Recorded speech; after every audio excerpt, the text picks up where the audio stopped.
watching the Scottish Football Zone with all the build-up and reactions.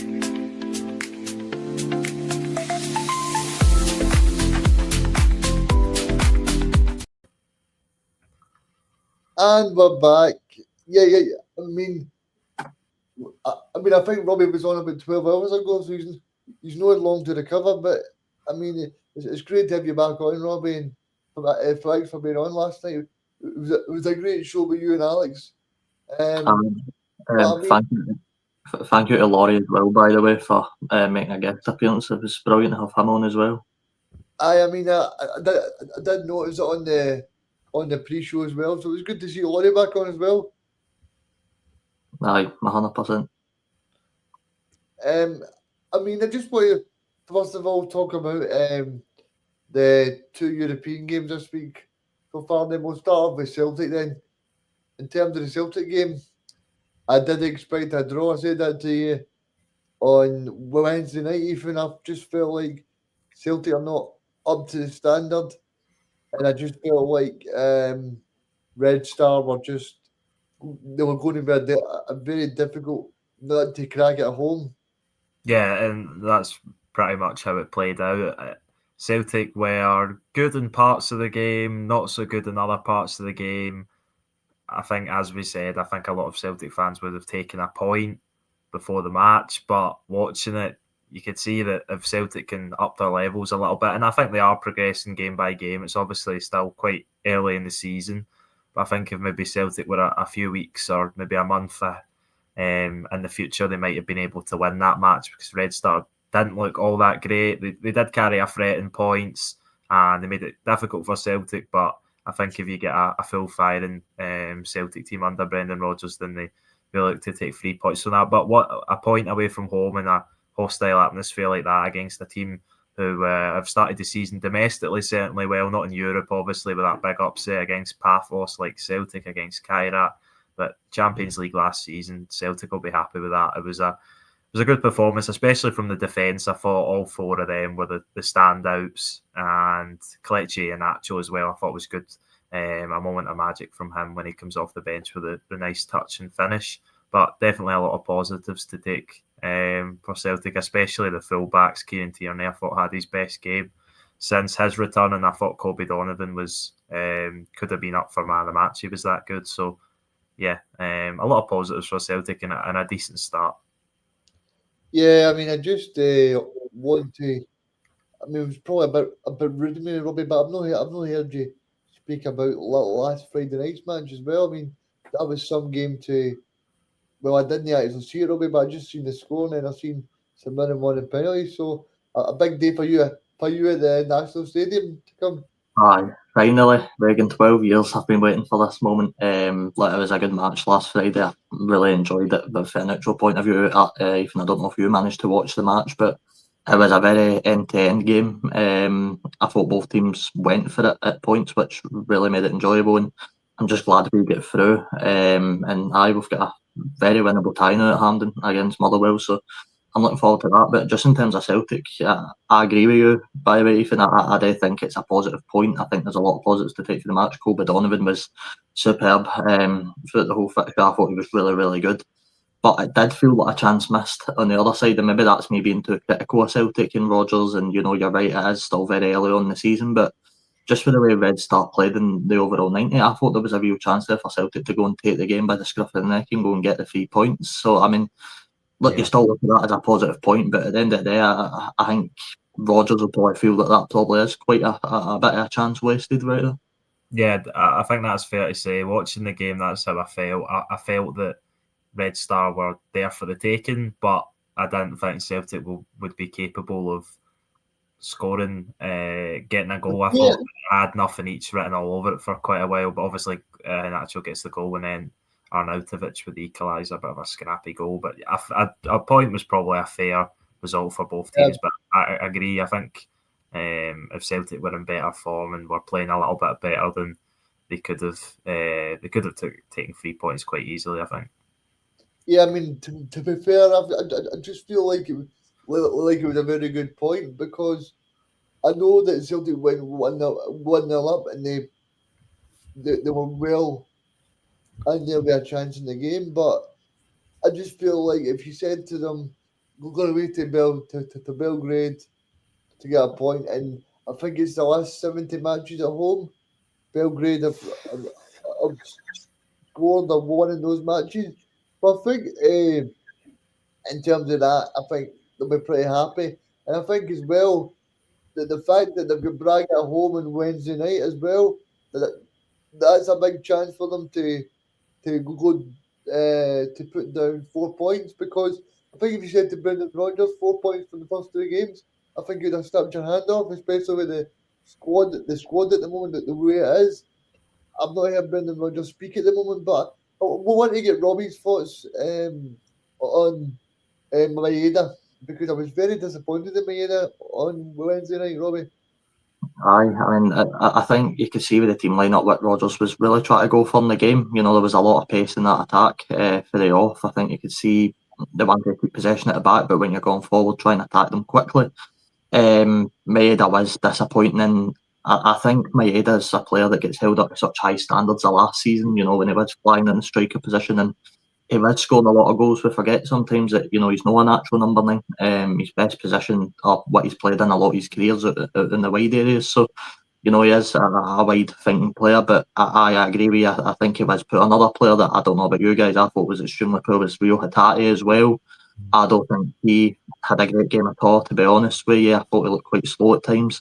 I think a lot of Celtic fans are now calling for him to be dropped for a couple of games. So Robbie, I think it's badge management again by the board, because that's clearly two players that wanted away from the club. Yeah, quite possibly, yeah. I don't think many of the midfield or forward players really were that great for Celtic. Dyson Maeda obviously gets hooked at half time. Unexpected change, but one that obviously works with Iheanacho coming on to score. For Sebastian Tenekte, he wasn't obviously as good as he was against Partick Thistle and Kilmarnock, but he still showed in moments that he's got that quality to step up in the Europa League. Yang was quite quiet, as he is most of the time. Benjamin Egan, really good for the goal, of course, but apart from that, he was pretty quiet. There was one chance he had where Celtic had to counter and he just got caught on the ball. Rio Hatate had one of those games that he has sometimes where he just nothing will go right for him. Callum McGregor, I didn't think was great again either. Still, I think Callum McGregor's been quite negative in his play. A lot of passing sidewards and backwards, which has been the problem for Celtic this season. But yeah, I think just to sum it up overall, a decent point. And I think the Celtic fans will be happy, and they'll take confidence into the next two Europa League games, which are both at home, as Braga on Thursday, as Reagan mentioned. So yeah, a lot of confidence, a lot of positives to take. But yeah, possibly a missed opportunity because Red Star didn't look great either. I think if you're a Celtic fan, you're really excited about the prospect of Taneki already. Just based on the few games he's played, he looks like a real exciting player for Celtic. And I'm not saying that's going to cover up, you know, the transfer window and where it's all went wrong for Celtic. But if you're looking for positives, he's probably up there as one of the most important positives that's coming out of the window. I mean, I think that guy's absolutely superb, even.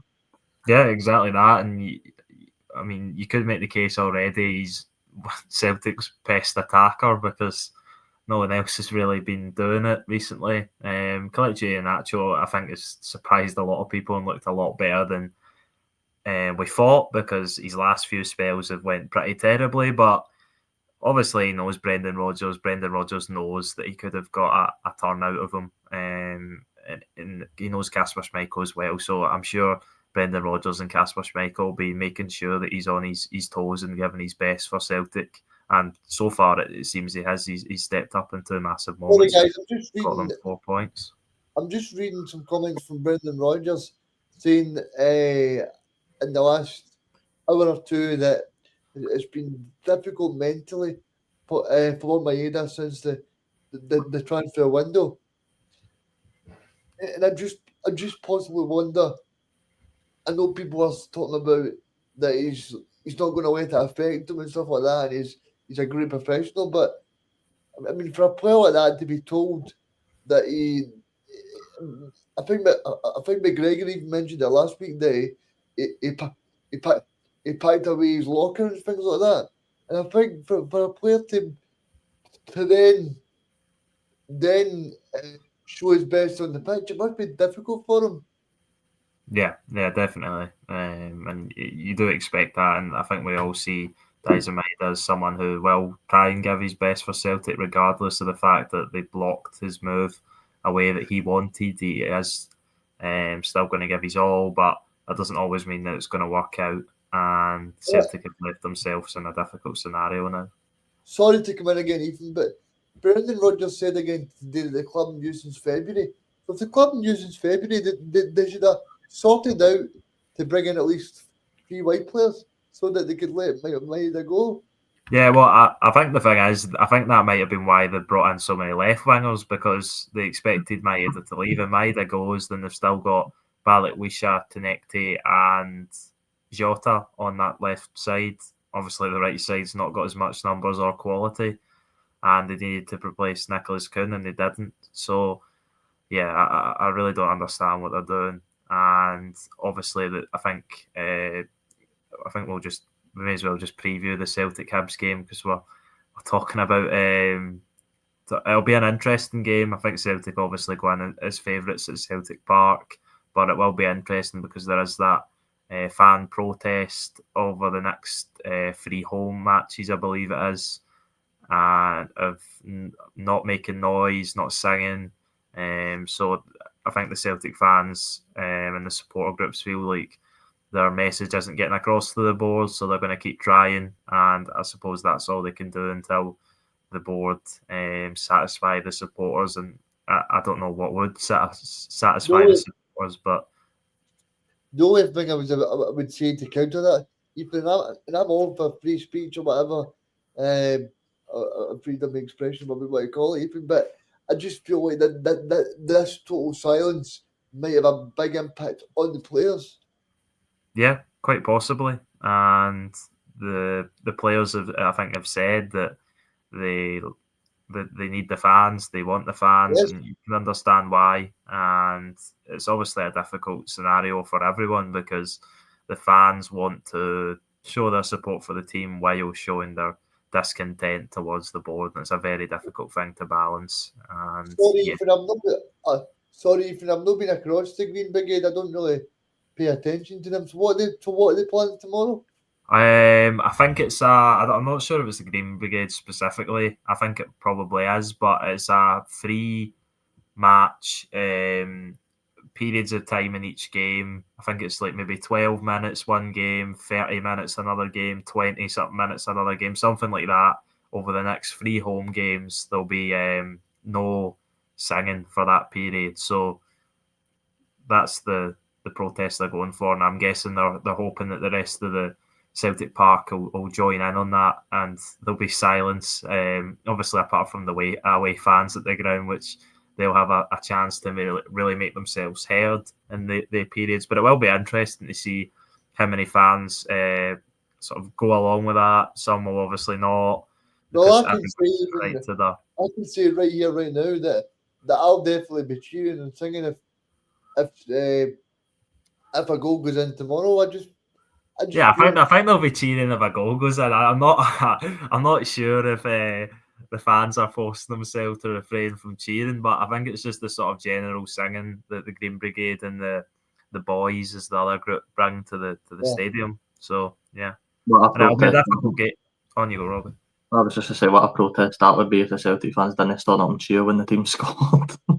That would be. But no, you look at it for the other side. Then I'll be the neutral here and bring it to the Hibs end. The Hibs must feel so let down after that performance at Ibrox.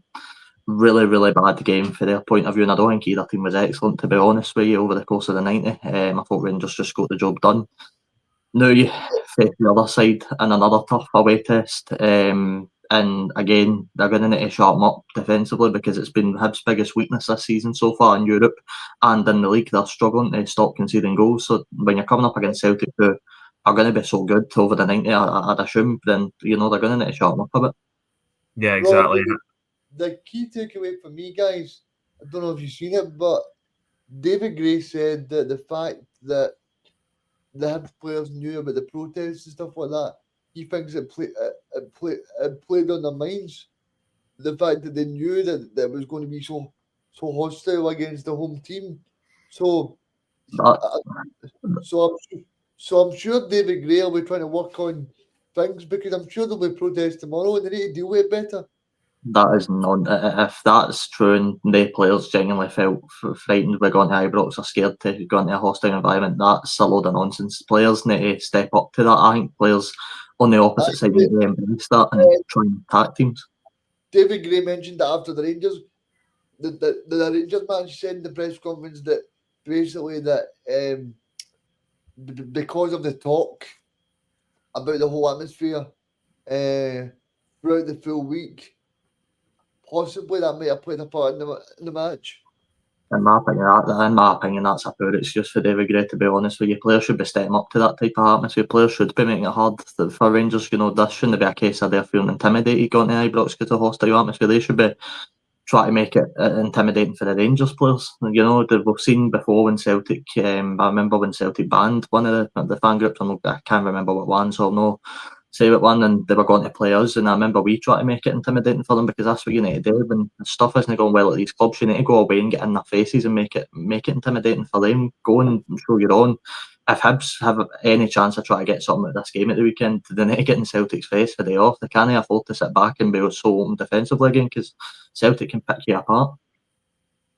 So in terms of this match, then who's going to be the key players if the High Beach can get something for the game?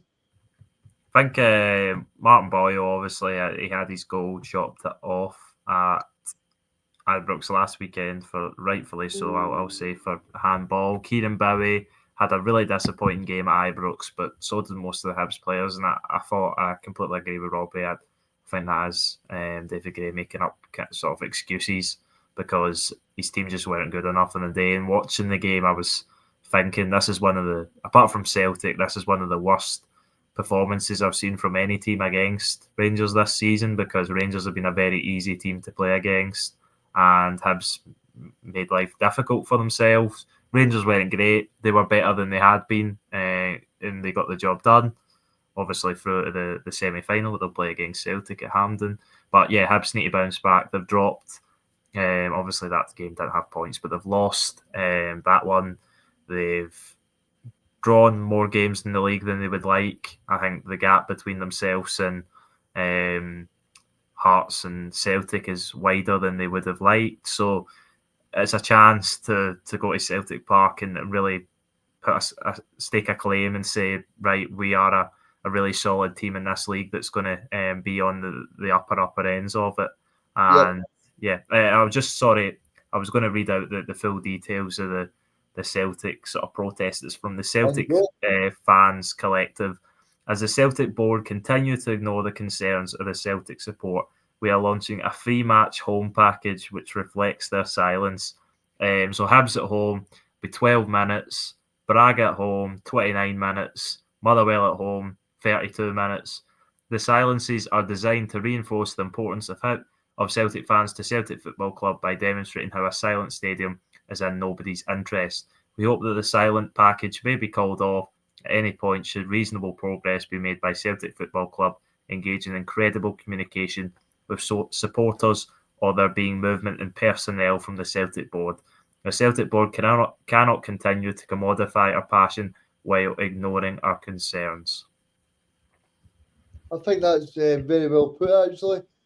So, see, in terms of that game on Wednesday, they're talking about in terms of 29 minutes silence, basically. Yeah. I mean, I just find that interesting, even because players love to go to Celtic Park for the noise.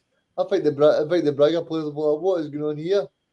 Yeah, it will probably be strange because I do imagine that most of the stadium will observe the silence as well. And yeah, it'll be interesting to see.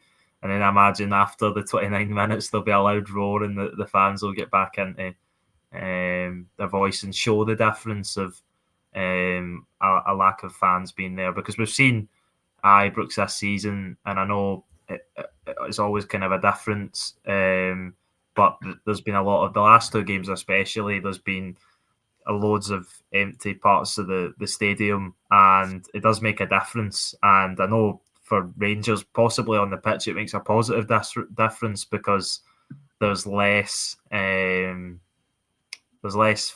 to boo the players or boo the manager at this point. And I can see Graham say, well, it might run through to Christmas, you never know. So poor Santa. I mean, he did get booed against that game against Hearts. But I mean, it was quite funny that Santa did come out last year and lift the league title. So Celtic did see the funny side of it.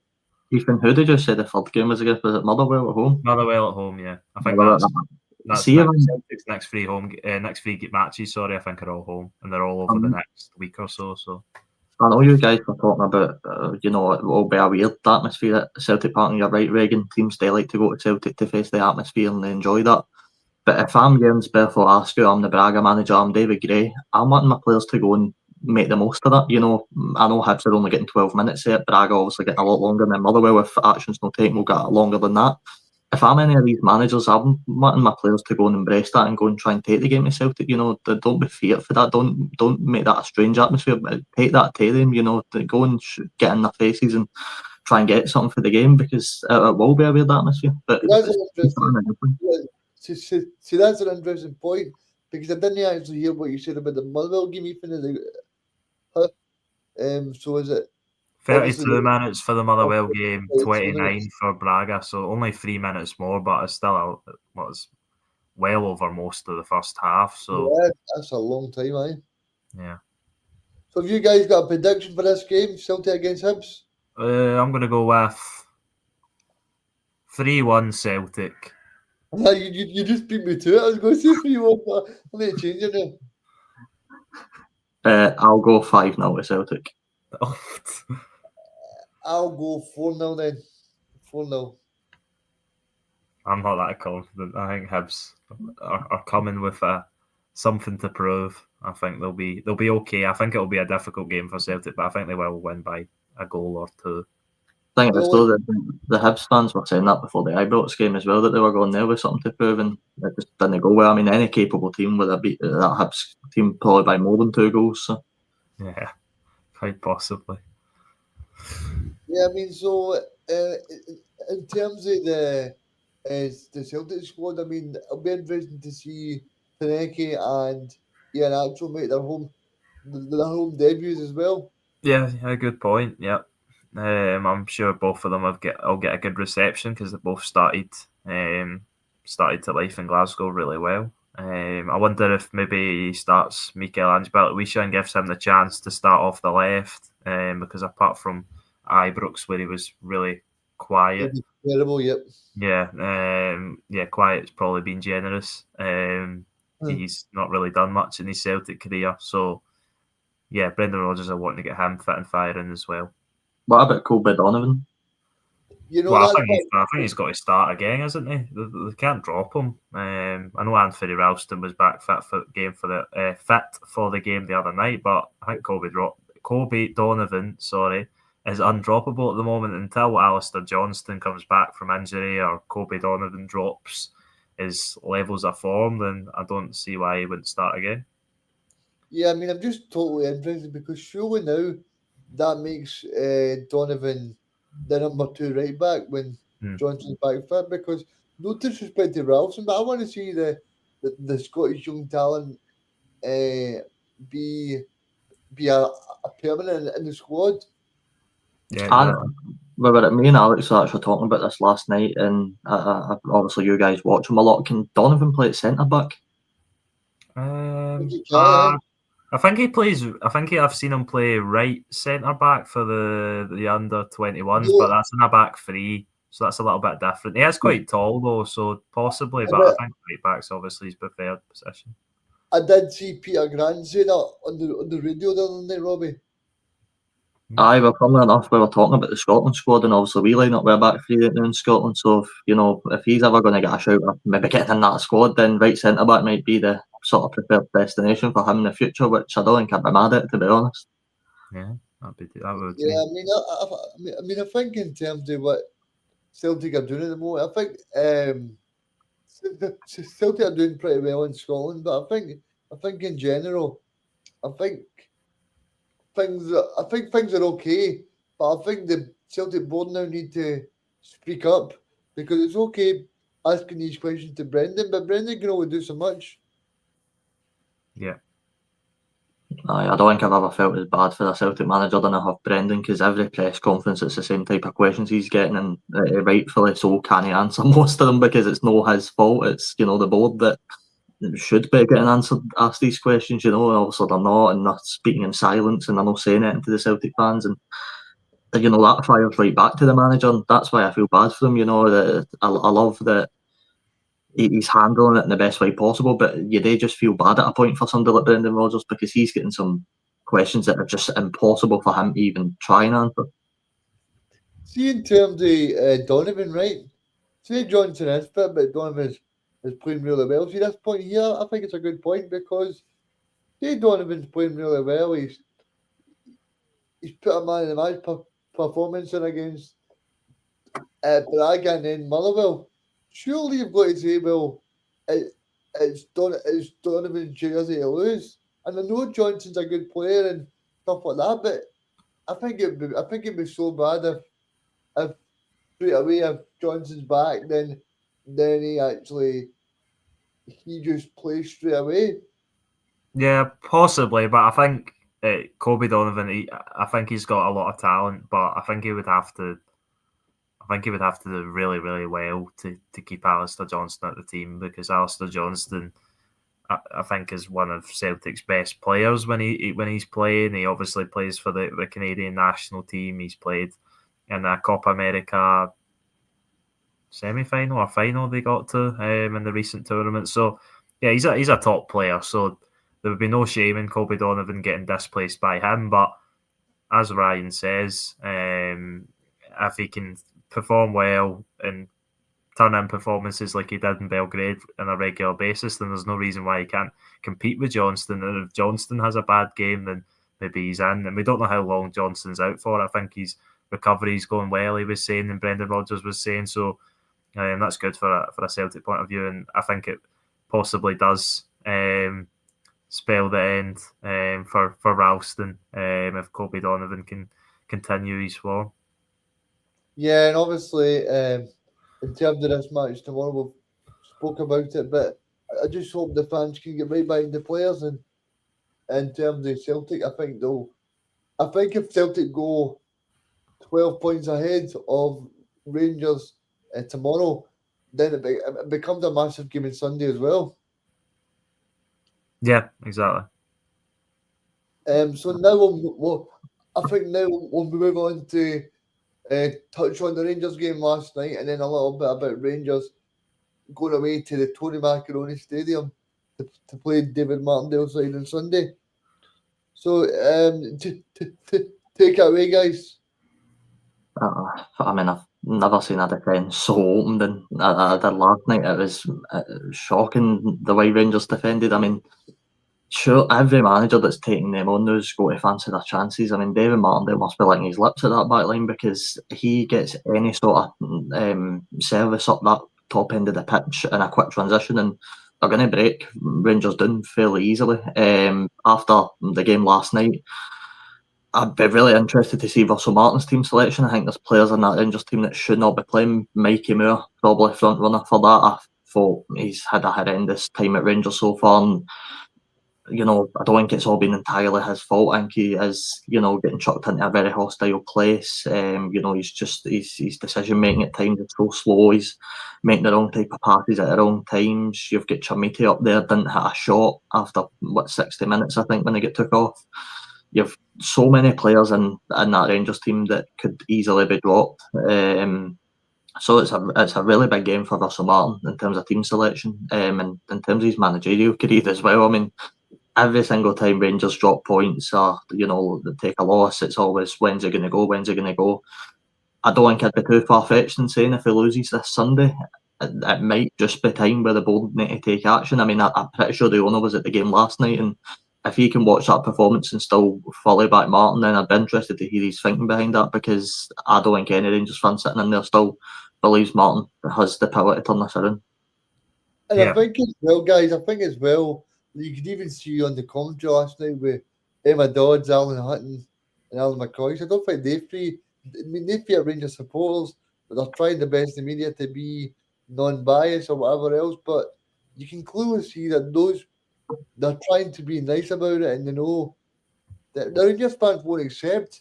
I think it was on the BBC. Derek Ferguson spoke about the fact that there's 13,000 people didn't show up last night. So I think it just shows you as well that it's okay saying, well, the Rangers are through to the semi final in the Premier Sports semi final, but I just think I don't think the American owners will be too happy that there's 13,000 people not turned up to see this match.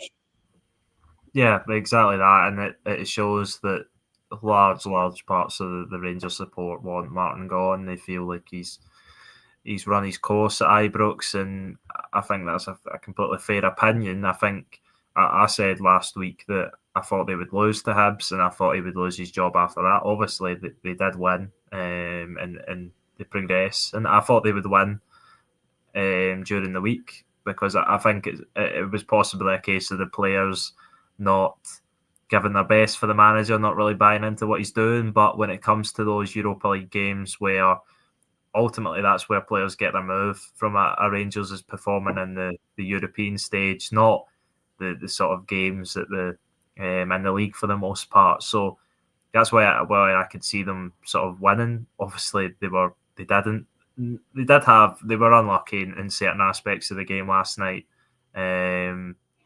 but at the other side, you could look at it and say, could have scored a hat-trick very easily. He obviously did get one. He had two. He had missed an absolute sitter in the first half. There's another one that went just by the post in the second half. That's just two. And then he obviously scored the other one, which was offside. So, yeah, some of the I think the stat that Graham's put in the chat, Rangers have managed only 13 shots on target in the last 5 games, while the opponents have hit 27.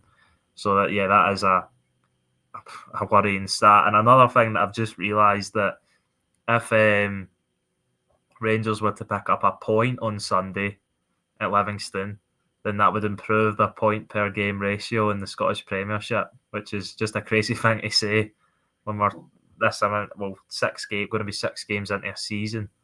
And I really can't see a scenario where Rangers go there and win. I just can't see it. But I couldn't see it last week. Obviously, they proved me wrong, but I think it'll be even more difficult going to Livingston. They are desperate for a result as well, because they've been struggling recently. So they'll want to get something. They want to get a win as well. I'm just looking. They've lost 4 of the last 5, Livingston. So, and their only point came at Aberdeen, who can't score a goal, never mind get a result. So, yeah, it really worrying for Rangers, and I think I agree, Robbie. If he doesn't get a win on Sunday, then I think he will be dismissed, and they'll probably get someone in on a part-time basis or a temporary basis before they find their other manager, because I really don't see how they could get in at the moment. And yes, it's a really worrying time for Rangers, because I think, as Reagan said, they could be 10 points behind Celtic and Hearts come Sunday evening. So, and that, I think a lot of people think the league's already over. Well, the league would definitely be over after that. They could be 12 points behind if David Martindale side win the game. 12 points behind. Yeah, they could. Yeah. You're not recovering 12 points. No chance. No, I think it would be 11 points. It would be. No, I think they're 9 No, points. yeah, you're right. Yeah, you're right. They're 9 points down just now, So Yeah, you're right.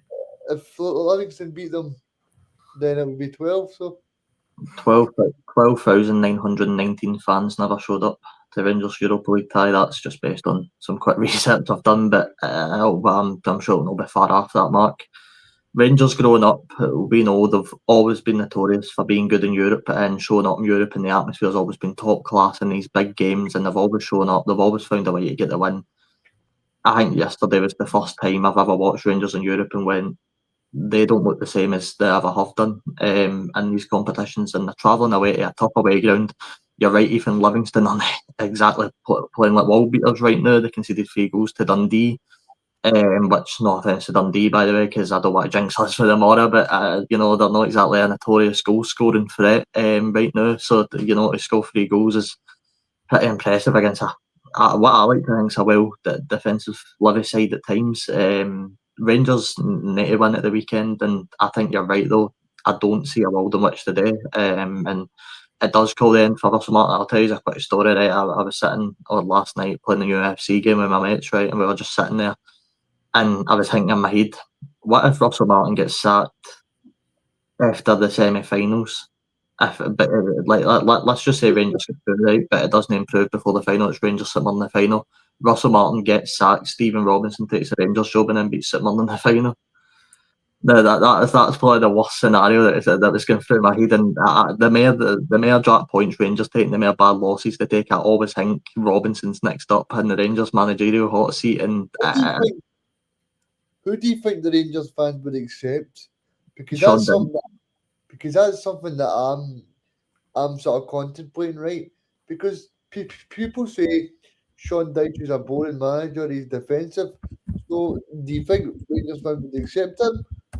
Like, strangely, Reagan doesn't. Alex said last night in the show he wouldn't take Robinson.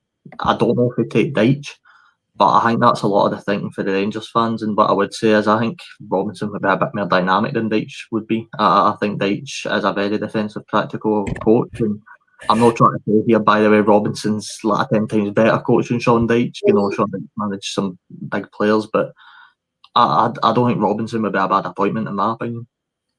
sorry, I know Ethan needs to go, so I'll just get his score prediction for the Rangers game at the weekend. I'm going to go with a scoreless draw.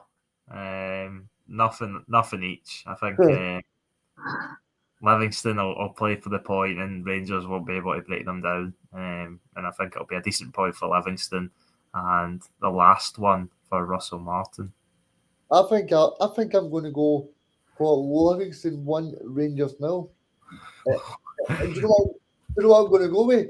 I'm going to go with a Graham Carey free kick. Oh, that's ambitious. All right, well, I'll see you. I'll see you later. See you later on. Bye-bye. Thank you so much for coming on. So Robbie, I want to get your take on Graham's point here. He says that Mikey Moore looked a good player at Spurs, and he's not shown it at Rangers. Do you agree with Graham there? He's no good in it. He's not physical enough for Rangers right now. He's no. It's another case of an English loanee coming up the road. With a lot of hype behind him. And by the way, that's not me saying Mikey Moore's not a talented player. I'm sure he is. I'm sure he's got a lot of positives about his game, and I'm sure we'll maybe see glimpses. But he's the prime example, Regan, a guy that needs time at that Rangers team right now. He can't start again. He's just not playing up to, I'm sure, his top game right now. So if you're Russell Martin, in my opinion, I think you've got to drop this guy. I feel bad for the wee young lad. He's come up here. He's just making the wrong decisions every time. Last night he made 4 or 5 really bad decisions. That one, he took the goal off and Nico Raskin. Obviously, he hit it wide. That's a prime example. You've just got to leave that to Raskin hit that ball in. Yeah, I mean, Robbie, I like Spurs. I watch every game and that. Mikey Moore's a good player, right? I was scared when he came to Scotland because I thought he was going to rip everybody apart. But I think the problem is with Rangers at the minute, Robbie. I think the recruitment's been all over the place. I think Mikey Moore would have been a great player to play at Celtic or something like that because of maybe not playing it every single week and the pressure not being there. I just feel like for him to be a starter every game for Rangers, that's not what he needs at the moment. Like you said, physically, he's not up to it at the minute. And probably he's playing every week, but also you need to think of the pressure that he's under as well, because he's never been a prominent figure for Spurs. He's always played about 20 minutes off here or there off the bench, Robbie, and now he's the kind of main man to get um, Rangers a goal or create a chance. See the big one for me, Robbie, right? Everybody said to me that the signing in the summer was Tilo Asgard. I've not seen nothing for that guy. You know what I mean? I've not seen nothing from him. And I'm just interested to see what you think, because I think sometimes we can see these players play at Luton Town and they can look okay, but I just don't think he's got the imagination, the creativity to be a Rangers player, because it's okay playing at Luton and celebrating a draw and not creating many chances, when you do create a chance, it's like, oh my god, he scored a goal, he's created an assist. But I think at Rangers, you need that pressure every week to be able to do that. You look at someone like Jota or someone like Paddy Roberts. See when Jota come in, Jota knew Jota was a very good player, but Jota could handle that responsibility of scoring the goals every game and doing whatever. But and I think Ali mentioned it last night, and so did Alan Hutton.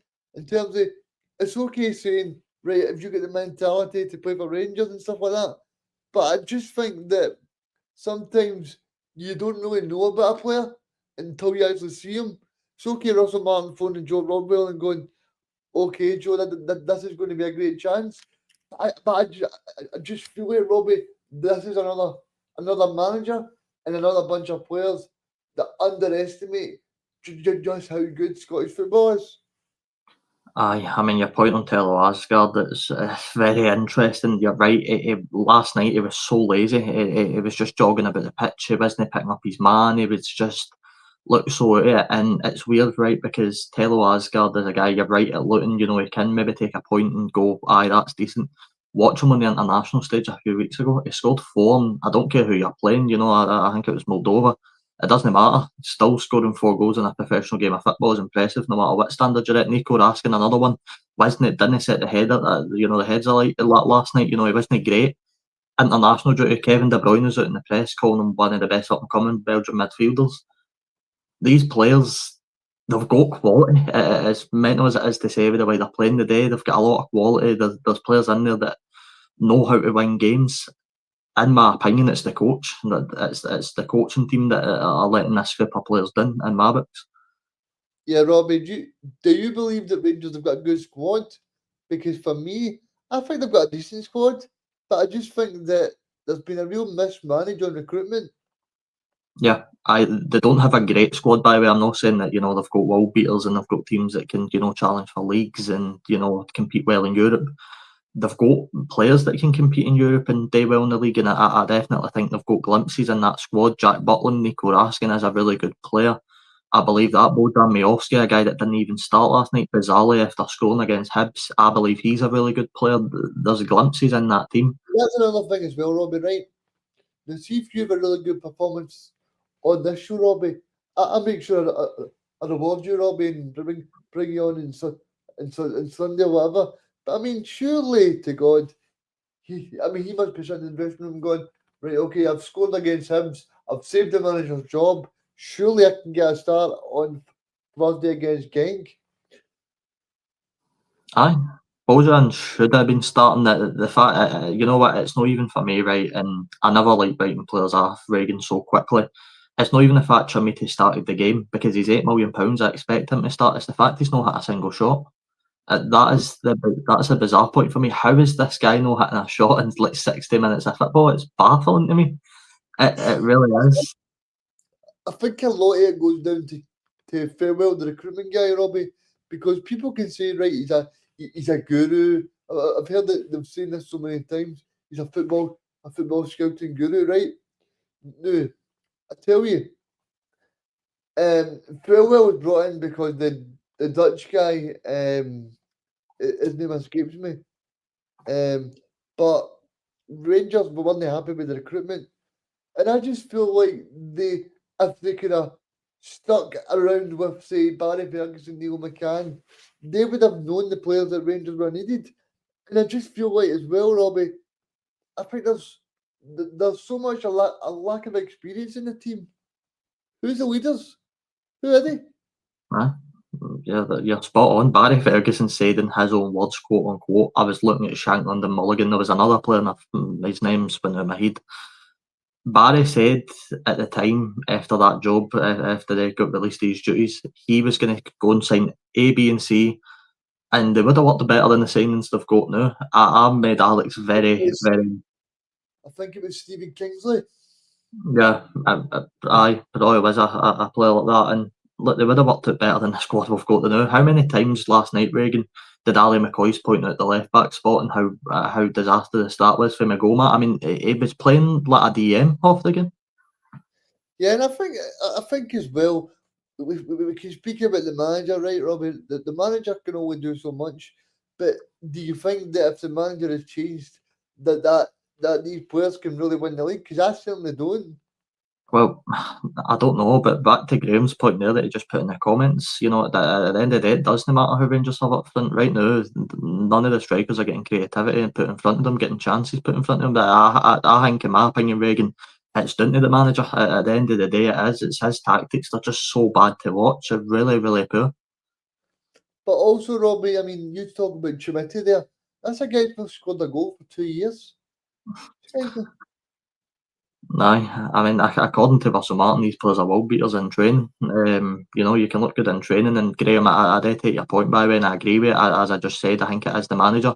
But when your players are getting red cards in stupid situations, and your players aren't creating things for you, that is the first sign that they don't trust the manager. And it works both ways, by the way. The manager is trying to put trust in these players, but the players aren't giving it back. And you know, you could probably put blame on both of them. I don't think they help one another, but at the end of the day, for me, Reagan, the biggest problem is Russell Martin. See, in terms of like people saying like he's got a style of play, and Martin's talking about what it managed to happen at Southampton, people were getting anxious. You know, I'm sorry. I mean, I think it was Alan Hutton mentioned it yesterday. The players are not dealing with the pressure either. The players are not dealing with it. So either they need to back the manager or tell the board that they need a change, because people always tell you, right? The fans tell you, but I'm telling you that I bet there's been a few players that are also telling the board, look, this guy's not up to it. Aye, I mean, the owner was there as far as I'm aware. He was there last night. I believe he flew into Glasgow last week before the Hibs game. He's watched the last two performances. If he can genuinely look at the two Rangers performances and think that's a high enough standard, then I don't know what he's thinking about this football club. Because right now, in my opinion, Reagan, and as wild as this sounds to say, Rangers are playing like a bottom six club. They are playing like a bottom six club that don't never push up the league. They really are, in my opinion, anyway. Do you think that who do you think Rangers can really look at? I mean, I think the comment here saying the Rangers are too arrogant to go to Stephen Robinson. Do you think genuinely that he is a genuine option for Rangers, Robbie? I think he should be considered, to be honest with you, and that's as a guy that's, by the way, does not want rid of Robinson under any circumstance, by the way. And it's interesting because there's potentially two jobs in the upcoming Rangers and Aberdeen that I look at and go, Robinson would probably be a decent fit for both of the clubs. But do I think they're too arrogant? I agree with Ryan. I do think they're too arrogant to take on somebody like Robinson. I think they'll probably go for another approach like Sean Dyche, someday along their lines. And I think it's the same merry-go-round, to be honest. I think as well, Robbie. I don't think that the Rangers fan would really appease with Sean Dyche either, because he's another one that fell well, appointed at Everton and didn't really end too well there. And the Rangers fans are putting banners up of farewell, and also the new chief executive as well. So they, as much as they don't want Russell Martin, they certainly don't want farewell there either. No, I just don't think. Sean Dyche is an inspiring appointment. You always hear the same names. Kevin Muscat's getting flung about. Steve Cooper's even been flung into the mix somewhere. You've had Steven Gerrard that always gets flung around the block. I mean, there's I think Steve Cooper's a Bromby, Robbie. aye, it is, but I mean, I reckon he'll still probably get linked. To be honest with you, I think Danny Rowe's been linked. I mean, look, it's the same names that are getting sprung around the trap every single time. I think Danny Rowe would be the kind of same as Russell Martin. You know, but it's okay going to these championship managers and like saying, right, you've got a style of play. It's not about that. It's about mentality. You need the mentality in Rangers. And okay, Brendan Rodgers, he's got a style of play, but Brendan Rodgers expects that mentality, and he's a top class manager. Rangers right now have not got a top class manager. I think Graham mentioned it earlier. He's a bit like that. He's a bit like when the school teachers off, they're bringing something new in. And you go, here we go. It's a bit like that. I'm going to read you a list right now, right? There's been a list that was released 8 hours ago, the top 10 next potential Rangers managers, right? There's some interesting names on the list. Jesse Marsh is up there. You've got Graham Potter. You have Gareth Southgate has made his way onto the Rangers list. Oh. You've got Russell Hassenholt. You've got Marco Rosa. You've got Nuno Espirito Santo, who, by the way, wouldn't be a bad shout for Rangers manager. Would he take it? I don't know, but I think that's a name that it's a name that I've not seen really before. You've got Kevin Muscat, Steven Gerrard, Sean Dyche. I mean, Philippe Clement's even made his way back into the list. Robbie, I'm interested, right? Because I'm interested in your thoughts. And I've always had this belief, Robbie, and I'm going to say it on the show right now. Steven Gerrard would have got sacked if it wasn't for COVID. Huh? Do you agree with me? It's a fair argument to make, but the problem is we don't know how the COVID season would have gone with fans in the stadium. That's Yeah, Robbie, but I mean, like if you look at the season before, Gerrard was losing home matches to Hamilton Accies, and the Rangers fans were saying, we want you at the club. And then that's when COVID hit, when Rangers were getting beat off Hamilton Accies at home. I think what Gerrard done, I think Rangers fans towards the end appreciated. You're right that there were some bad results at the start of Gerrard's reign. I think what they've seen more than they've seen in the last sort of 3 years since he's been away 4 years, they've not been able to build a team. Gerrard built a team. He built a squad that could develop. He built the players into an actual squad of players, into a team that was so connected. You couldn't tell me one Rangers manager, Reagan, since Gerrard that's done that. No, but I would also say that Giovanni Van Bronckhorst, he definitely wasn't backed by the board. Giovanni Van Bronckhorst is a very, very good coach. I mean, I'm just going to be honest with you, Robbie. See Arne Slot, he's not going to bring him in as assistant manager if he didn't think he's a good coach. Giovanni Van Bronckhorst was the right guy for Rangers. Have you read the article? There was an article that came out last week that apparently the Liverpool players are loving Giovanni Van Bronckhorst in training and loving the way he's took to the team and all the stuff that he's doing. So he's clearly got something good about him. And I think he's managed to take Rangers to European final. He managed to win the Scottish Trophy against Hearts. Sorry to mention that, Graham, but I just feel like in terms of Gio, he's a bit disrespected in terms of that Gerrard time. People think it was like you think Gerrard was the main man in Scotland. Gerrard only had one good year. I mean, Rangers fans are wanting Gerrard going. I mean, because he won one trophy at 12 in Scotland. He's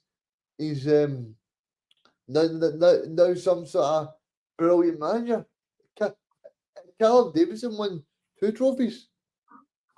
The thing is, right, is see with Gerrard, it's interesting as well because I don't think, and I'm not speaking for Steven Gerrard, I don't know his thinking.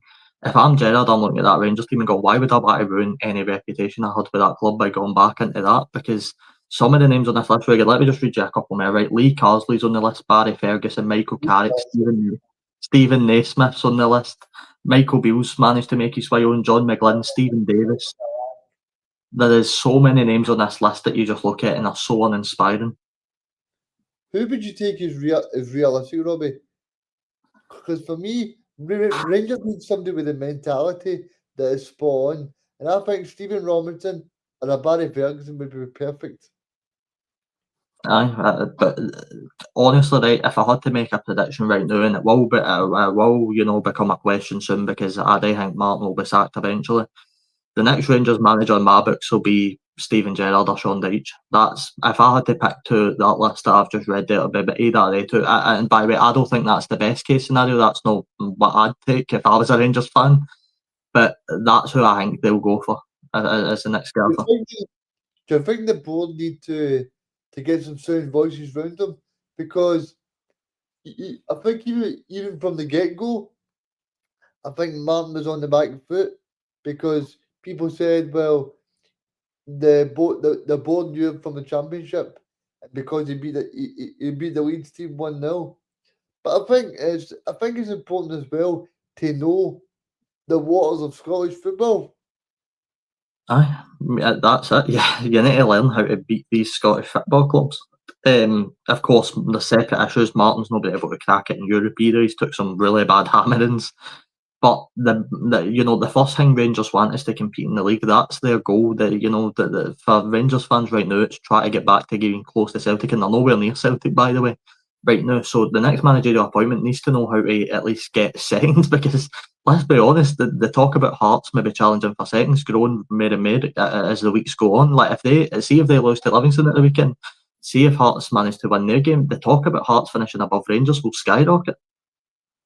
Yeah, I mean, so Robbie, now I'm going to get your prediction for this game. Rangers away at the Tony Macaroni Arena against Livingston. I'm right in saying Ethan said 0-0. You said 1-0 to Livi. Yeah, 1-0 to Livi. Yep. Yeah, I'm going to go worse for Rangers fans. I'm going to go 2-0 to Livingston. There we go. So yeah, I just feel, Robbie, that I think David Martin, they'll get the squad up for it. I think Rangers will dominate possession, but I just think Rangers are far too open. I mean, I think that's an understatement, to be honest with you, Reagan. I mean, at times it just doesn't look like there's a defence. Somebody drew the lines yesterday. There was a really good graphic actually online when Genk went to score that goal, and just before the ball was played through to O, that back line was in separate. Every player was in a separate position on the pitch. It was baffling to me. Yep, and Robbie, I just want to bump in there because the numbers are brilliant. There's so many folk live, so please make sure that you subscribe to the Scottish Football Zone YouTube channel, please. We're almost near 40 subscribers, so please make sure you smash that like button, smash the subscribe button, please. Aye, definitely. And I think the next match we'll go on to, Robbie, is the Hearts match against Falkirk tomorrow.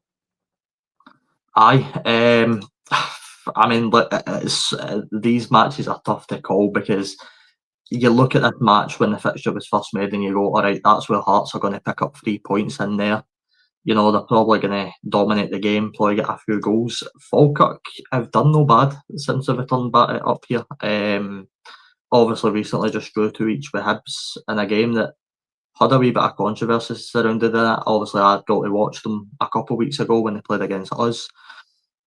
They're a bit of a weird team so far. I don't think you can really judge them, Reagan. I think it would be quite harsh to say, oh, you know, they're going to go to Tynecastle and win there or pick up a point there. They're too inconsistent. You know, they drew with Hibs, lost to us, beat Aberdeen, lost to Celtic and Livingston, then drew with Dundee United in the opening game. So it's not really been a consistent run so far for Falkirk. I think if you're Graham and you're a Hearts fan, you're probably expecting wanting 3 points out of this game tomorrow, and I think that might, not to give away my prediction too early, but I think that might be the way it goes. Yeah, and obviously I enjoy watching Falkirk play. I mean, they play some good football, but I think tomorrow they're probably going to need to be a bit more compact because I think some of the Hearts forward players have been very, very good. Aye, they're fantastic. I mean, Graham, you've got to be so excited for this season because some of the Hearts forward line are just amazing. Kazridis, Braga. I mean, the list goes on. You know, there's so many players just in general in that Hearts team as well that are just amazing to watch.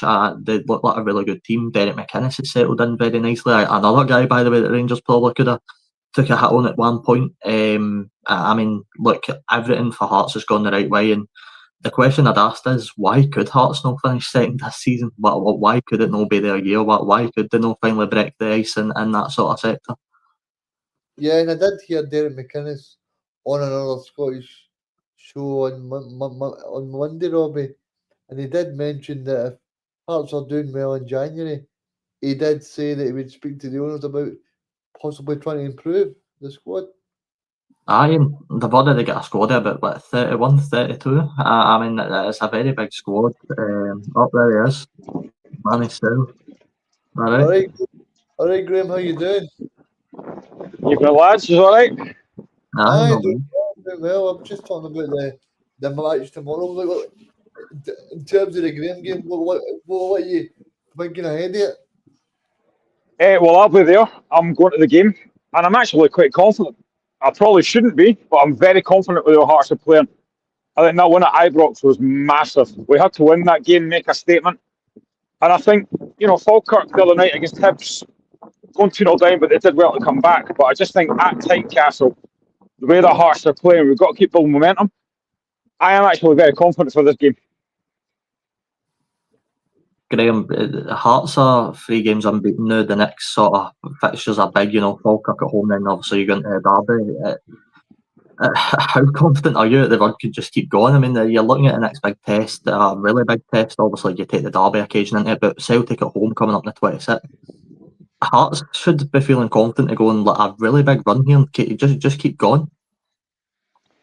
Yeah, I mean, you look at last season. Last season was an absolute disaster. Finishing bottom 6, and you think, how are we going to do this season? But it's been a great start. But Derek McInnes has basically said that. It's been a good start. That's all it's been. We need to keep building on that. Yeah, the games are coming thick and fast now. I think if we can win tomorrow, fantastic. And then it sets us up for that game next week. I've said that before. I think that derby next week could be one of the best Denver derbys for a while. It really could be. I'll probably just jinx it now. And then that Celtic game, of course, is going to be absolutely huge. But I think we have to take it one game at a time. Get through tomorrow first. Get 3 points out of that, and then we can look ahead to Hibs. I mean, and again, it's all this and buts, if we win tomorrow and obviously Hibs lose to Celtic, we've got a 9-point gap on Hibs going into that game next week. That's a massive gap already. So it's been a very good start, and we just need to keep building on that. Yeah, and obviously I was saying to Robbie earlier, I mean, obviously Rangers there, they could be 12 points behind you. And obviously Rangers play away to Falkirk next weekend. Falkirk are a good team, so I mean, if Hearts could win tomorrow and then they could beat Hibs next week, you're talking about possibly a 12 to 15 point margin by the end of next week to Rangers. It's crazy. Mate, you're getting me really excited here. Stop it. No, it is. Listen, it is great. From where we came from last season to where we are now, it's been a massive turnaround. I think recruitment is always massive. And I think you have to give McInnes and Jamestown a lot of credit here, bringing in the players they brought in. I don't think anybody could have expected Claudio Braga to be as good as he has been. He will not be at Hearts for long. He's far too good for Hearts. But he's got a decent team there. Obviously bringing in guys like Stuart Findlay, who he knows. We've got a really good team there. And I think the big thing for me as well is the starting 11 is very strong. But too many times over the years, I've looked at a Hearts bench and thought, there's nowhere there to change a game. That's changed this season. You look at the bench and there's plenty of options there to change a game. A lot of our performances, a lot of our wins this season are coming from players off the bench.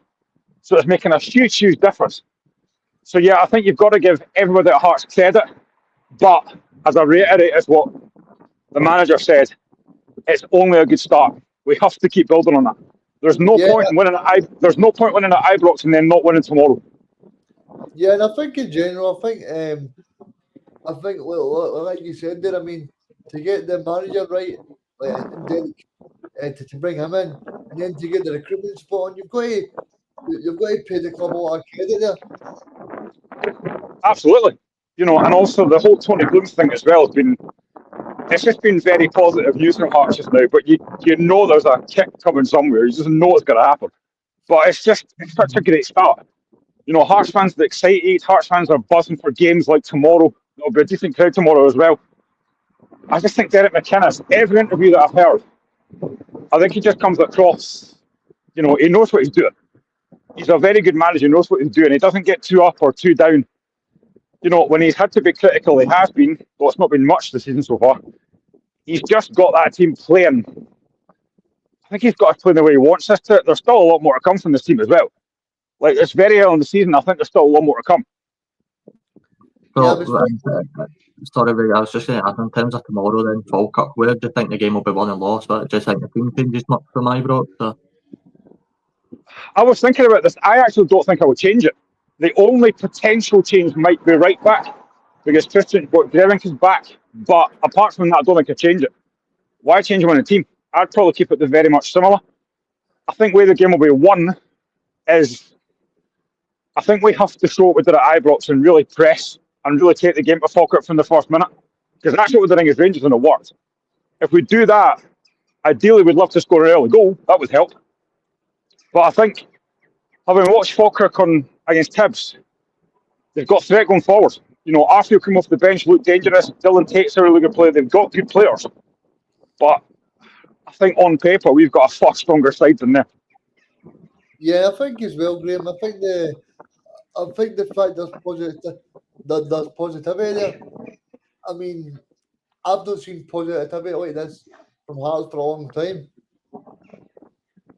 No, to be honest, neither have I. Like, I keep going back to last season. Last season was an absolute disaster. And a lot of folks thought, well, how's it going to go this season? I've predicted before, when this season started, I've said third. And folks said, but you're a bottom six side last season. Yes, but look at what the manager's done. Look who we've got in. We've got a really good manager who knows the league. He's brought in some really, really good players, exciting players. He's brought in pace that we've lacked for goodness knows how long. It is very positive. And we need to keep that going, but this is what I mean. There is no point going to Ibrox and winning and then dropping points tomorrow.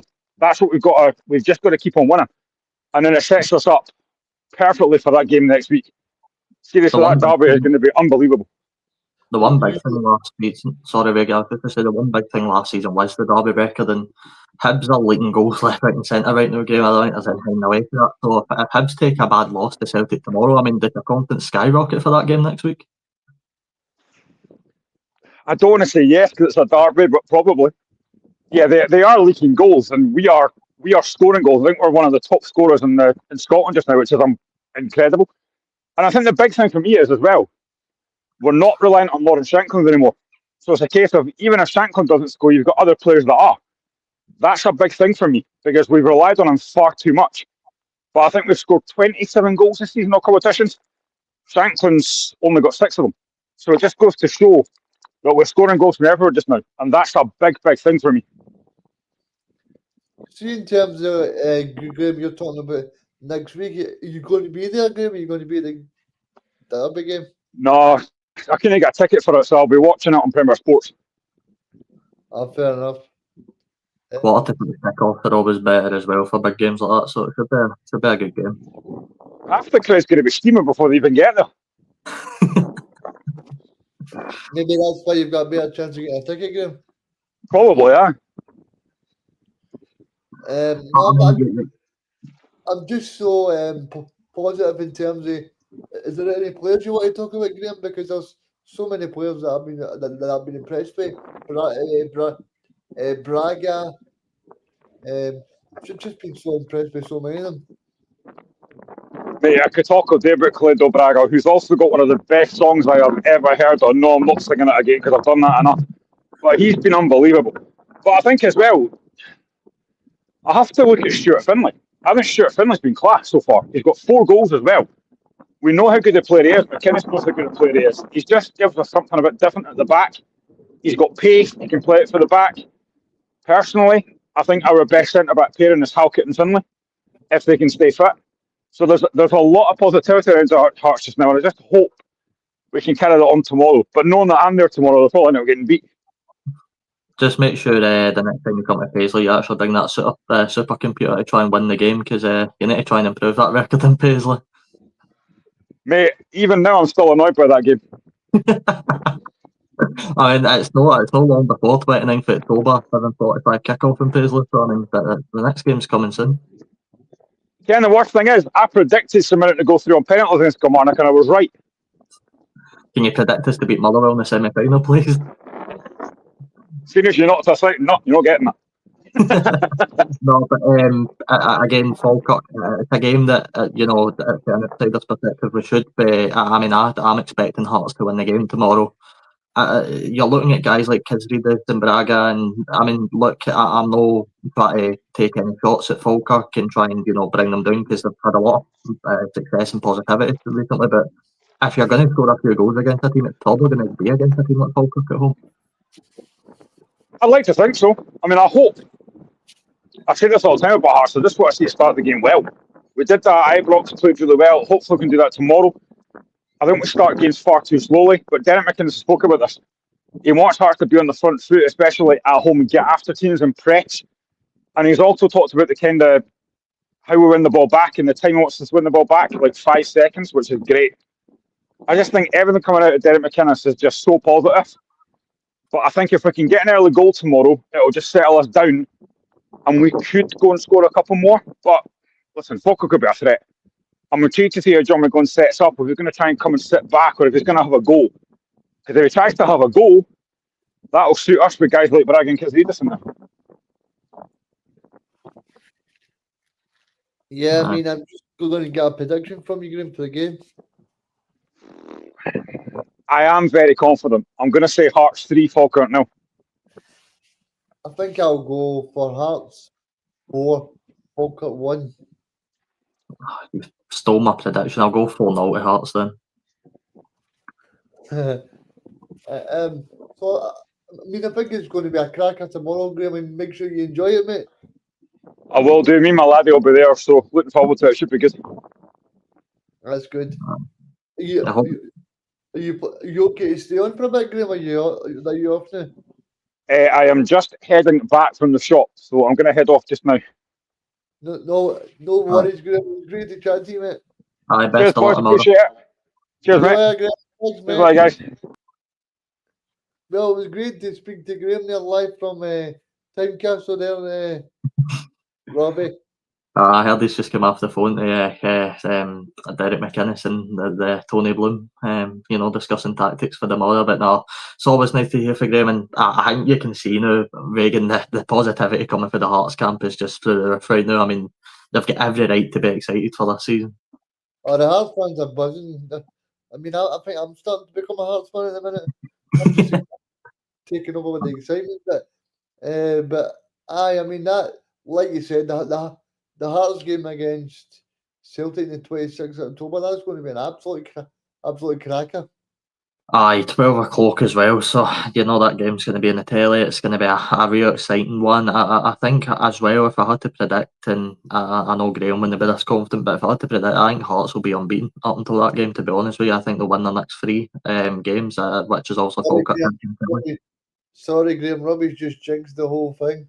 Can you imagine Hearts actually lose the next 3 games? That would be horrible. I can't see the positivity drop many times soon. They'll go into Celtic feeling confident, and then, as I said earlier, they need to try and turn the fortunes around in Paisley. I'm not going to become a Jam Tart fan anytime soon. We always seem to beat them, so it's going to be an interesting next 5 games for Hearts. But look, seriously, Reagan, the question's got to be asked about Hearts being the team to break the ice between the All Firm teams this season and finally finishing second. If Rangers lose to Livingston, which we've all predicted they're going to drop points, where are Hearts going to fling away 15 points this season after 12? Or where are Hearts going to drop points, because they've got a squad that, to me, they're just not going to right now. Yeah, and I think you're spot on there, and I think if they do get to 12, 15 points ahead, I think you can wave cheerio to Rangers. I really do, Robbie, because I just feel this Rangers squad is it's not up to standard to get that many points back. Aye, and let's be honest, Hearts are playing with a group of players right now I think Rangers fans would love to have. Can you imagine Rangers with Braga and Kisrides in their team? They look a much bigger threat. Yeah, and even people at the back, is it Milne at the back as well? Milne looks a cracking player. Aye, Graham was talking about Stuart Finlay. He's been on fire. Kingsley's obviously. Craig Halkett's in there as well. The midfield's stacked. Cammy Devlin's a superb midfielder. So is Benny Beningame. So there's so many players in that team that are just amazing. They've got a stacked benches. I think that's probably Graham's biggest point, by the way. the bench Hearts have now. They've got a lot of options they can deploy if things aren't going away in games. And I think they've got players that want to be there. I mean, I think you've seen it last year with people like Vargas who came out and said he didn't want to be in Scotland. It was a bad league and stuff like that. But you've got players at Hearts now that want to be there. Aye, and you've got a manager that wants to back the players and the players that want to buy into the managers as well. So all of that, a combination of everything, it's just gone so well for Hearts right now. And the sky is really the limit for Hearts. They can have a really, really, really good season this year.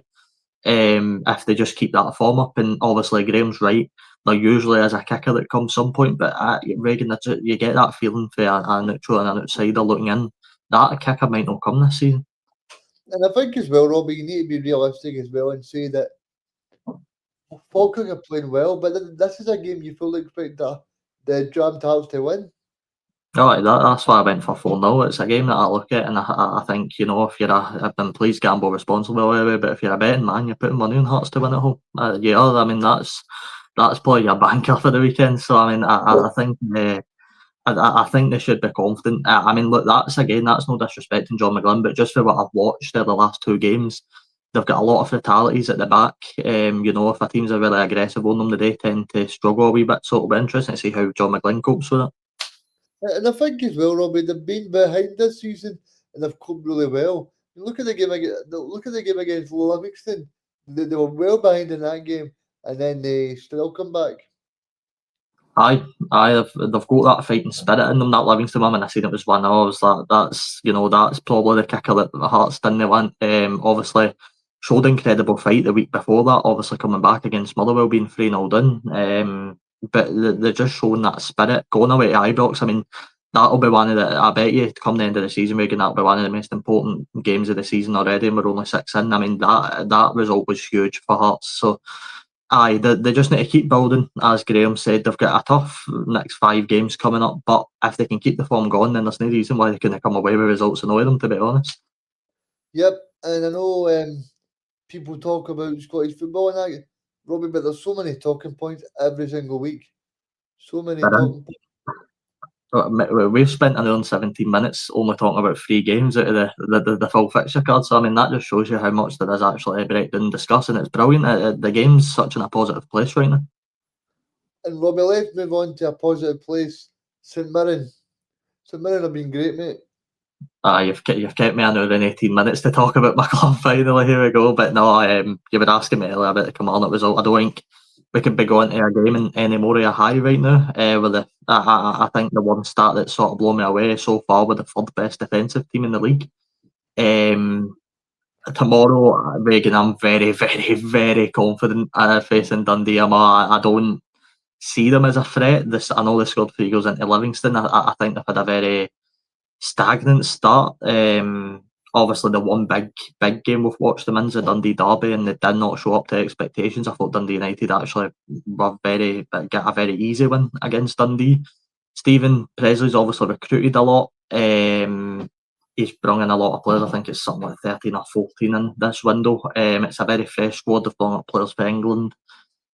It's going to be interesting to see how they approach the game tomorrow. I know exactly how we're going to approach the game, the same way we always do, but I'll be interested to see Presley's approach. It's my first time watching Presley in the flesh as well, so it'll be interesting to sit near enough beside him, because Reagan, where I sit in the stand, I'm sort of right next to a away dugout, so there's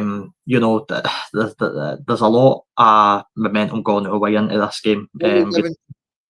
Is that you're going to be giving Presley pelters? Robbie, no, I'll not give him pelters because his team will be 4-0 down at half time and I'll be loving it. But I'm excited to watch him. I think there's just, I mean, look, people are underestimating us already.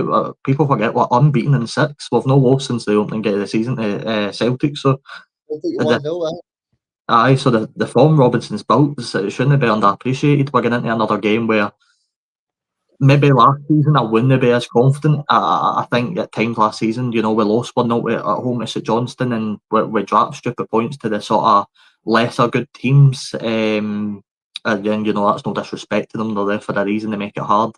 But we were dropping points to the likes of Dundee and St Johnstone and this and that. So to go into a game tomorrow at home, I believe there's only 700 home tickets left, probably less than that now. A really good away support I'm hearing as well. I'm feeling confident we can go and blow Dundee out the water, to be honest. Yeah, and I think that confidence, Robbie, shows you how far Stephen Robinson's took this winning team. Oh, 100%. I mean, the squad is amazing. Every player gets it. We beat Kilmarnock, everybody's running out of the away fans straight away. You've got, players grabbing the badge and kissing the badge. Dan Lundulu's only been in for 3 games and he's already, grabbing the badge after games. And, it's just the feel good factor of the club right now. It's so hard to put it into words, but it is genuinely amazing. I'm so confident that there's no much more I can say. I'm so confident for the game, but I cannot see a world in which we don't beat Dundee.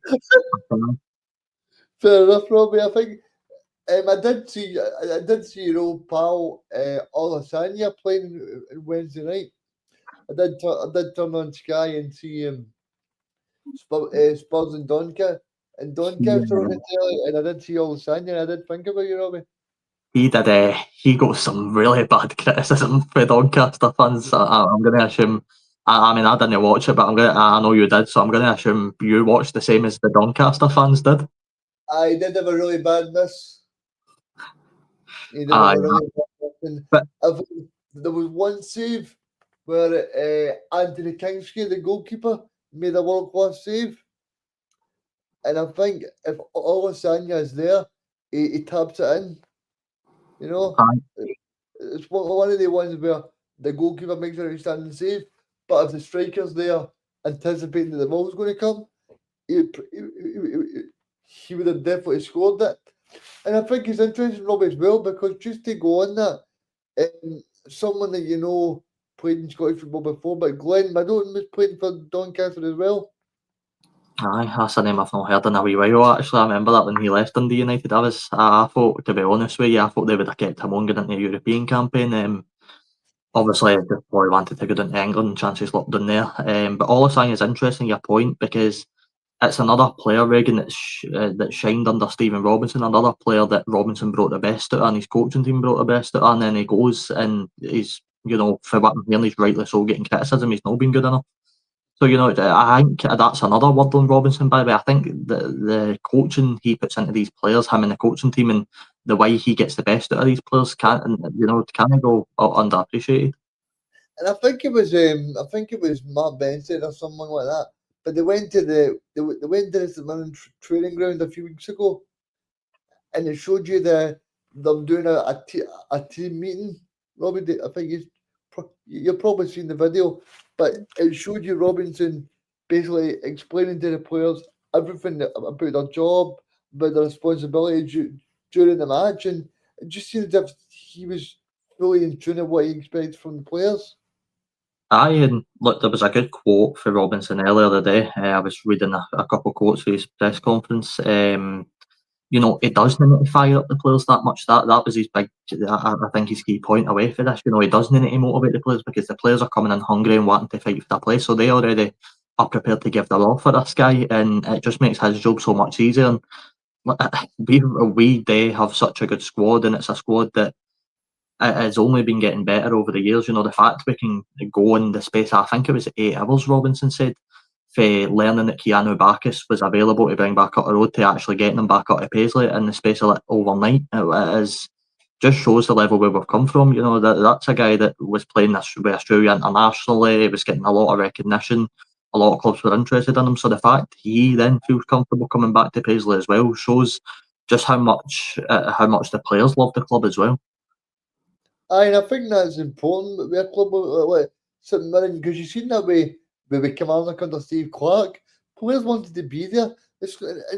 And I'm sick of people like Simon Jordan saying that Scottish football is just about 2 teams. Scottish football is brilliant, Robbie. I absolutely love it. And I think there's so many good teams. And I think for people to say it's a 2-team league and all the rest of the teams are rubbish and whatever else, it's far from the truth.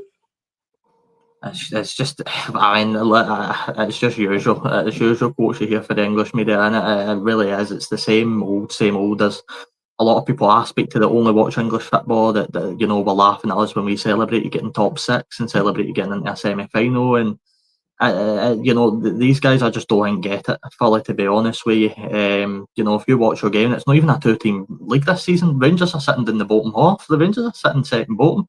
This isn't a two-team league. It's very open. I mean, if they sat and watched the games every week, they would see the standards improve so much. I mean, look at teams like Falkirk. Falkirk is a team that you watch and you go, the football here is great, and there's a clear style of play. We've got some really good players. We've got a manager that is very good at what he does. Aye, and the problem is they don't sit and watch Scottish football. They watch the games, Rangers and Celtic. They watch the Edinburgh derbies occasionally. They watch teams in Europe. When not to go too far ahead to that Aberdeen Shakhtar game, but I think Aberdeen are in for a really bad night of European action. So that is the games though that, like being said, that is the game that TalkSport will look at and then go, oh, aye, Scottish football is bad because Aberdeen took a bad loss to Shakhtar Donetsk. You don't watch the games up here when Falkirk go away to Aberdeen and get a 1-0 win. They don't watch games where Hearts go to Ibrox and beat Rangers 2-0. They don't tend to watch games like that. Aye, I think that's spot on, Robbie. See, in terms of this Mirren Motherwell game, I mean, I think I'm going to go, Robbie. No, I mean, I'm talking about the semi-final. Right, okay. So when are we thinking the tickets going sale for this, Robbie? Because I'm calling it the Stephen Robinson derby. It's going to be good. I've had a lot of thoughts about that, and it's not just Robbins and Keith Lasley will be returning back to his former club. You've probably got a couple of players in there that I'm forgetting about that used to play with the Well. Manjon used to play with Motherwell. There's it is a very tasty fixture. We know the prices now. I think it's about £36 a ticket. For what I'm led to believe, which isn't as bad as I thought it was going to be be honest with you. So when are we thinking these tickets are going sale, Robbie? Because I might snap myself up here. I think any point next week or two would be my prediction. By the way, can I just say, I don't know if Ryan's still watching. I know he wasn't too happy with the kick-off time, but I think it's a brilliant Saturday 5:30. I think that's a really good time slot for us. So I'm really looking forward to that. I'm not usually in favour of these times, Robbie, but I think it's really good because of the two clubs are local as well. I don't like it, like say if it's Inverness versus Aberdeen at 5:30, or say Inverness against Aberdeen at 12 o'clock in the day, because the fans are so far away in Scotland. But I think if it's because it's St Mirren, which is Paisley, obviously, then you've got Motherwell, which is Motherwell.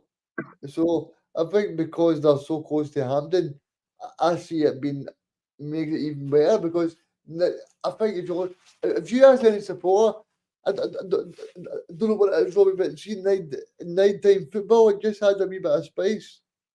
Aye, it's both teams near enough centrally to Glasgow, so trains getting in and out of Glasgow is not going to be an issue, thankfully, on the day. I mean, look, I don't know about Motherwell. I can't speak for Motherwell. If anybody knows in the comments, feel free to plug it in. But what I do know is, I know Josh McGuinness for the North Bank. I know the whole North Bank as a whole are trying to raise funds for a good display for the game. I believe there's already been a lot of good money raised, by the way, but if anybody could donate, that would obviously be a huge help to the club, and it would help really bring the atmosphere up. A lot of people in the comments are writing this game off already, but both sets of fans, last time we went to Hampden, we took roughly 17,000 through what I can remember. I reckon it's going to be more than that, to be honest. Motherwell will probably bring the same, so it'll be a cracker. I'm just going to say, Robbie, so Robbie spoke to the St Mirren chairman last week. See, in terms of things like that, Robbie, well, I'm just going to say, do you think there will be a big crowd going there? You think I mean, obviously you're getting the match going fans that go every week, but do you think that the town of Paisley will really buy into it as well? I hope so. Aye, John made that very clear, and by the way, predicted we'd be in the semi-final, so fair play to him. He clearly seen confidence in us. Not even just Paisley. I think a lot of the so-called quote-unquote punters will want to go to this game. It's an entertainment. Aye, it's an entertainment. Yeah, the guys like you will want to take a look at this game and go, I want to go and watch good football because I do think personally it'll be a good game. I think it'll be a big tactical battle between the two managers. I'm under no illusions. Well, I will fancy their chances just as much as we do, but there's no reason why we can't go and get ourselves into a final. Honestly, I really believe we will be in the final come whatever 8 o'clock, whatever time the game finishes, come that Saturday. I think we will have a place in the final. Yeah, but Robbie, I do agree with you, and I think Motherwell are playing well at the moment, but I just see a real structure in St Mirren, and I think they're really buying into the manager. But I do think it's got a cracker written all over it. But moving on to this match tomorrow, I mean, who do you think will be the key players for both teams? Well, look, obviously a big miss for Dundee straight away is Jan Dander, who I believe is still suspended as of right now for getting that straight red card. So that's probably the biggest miss for Dundee. Obviously him not being involved, I think will probably cause them a lot of problems. And look, I'm not too equipped, Reagan, to comment on the rest of the Dundee squad. I'm not going to claim I know every player in and out. It's not the Dundee old where I can name, Joe Shaughnessy, Lyle Cameron, Luke McCowan, and I can, talk about these guys fully. A lot of these guys have come up for England, and we're still yet to really come to grips with what they're all about. But I think the one thing I said earlier is we're the third best defensive team in the league for a reason. I don't think Dundee are going to score tomorrow. I think we're too solid defensively. I think we've got a great back line. I think the game will probably win or lose on how many we can score. I do think we need to score goals. I'm under no illusions. We'll need to have a fast start. It'd be interesting to see the lineup and who Robinson picks up front tomorrow. Obviously, there's a lot of players there that can make their mark. So the team selection will be interesting. I don't think he's going to change it too much for Kilmarnock. I'm still unsure how Marcus Fraser's doing, by the way, for that injury he picked up. It'll be interesting to read Mel Robinson's quotes and see if he's mentioned it. But I'm just, Reagan, there's not much more I can say there. I'm just confident, mate. I do believe we'll go and get the 3 points. Just before I ask your prediction, Robbie, is there anything else you want to touch on about St Mirren? Not much more than I've already said, to be honest with you. I'm just really confident that us going forward. There's so much belief in the squad.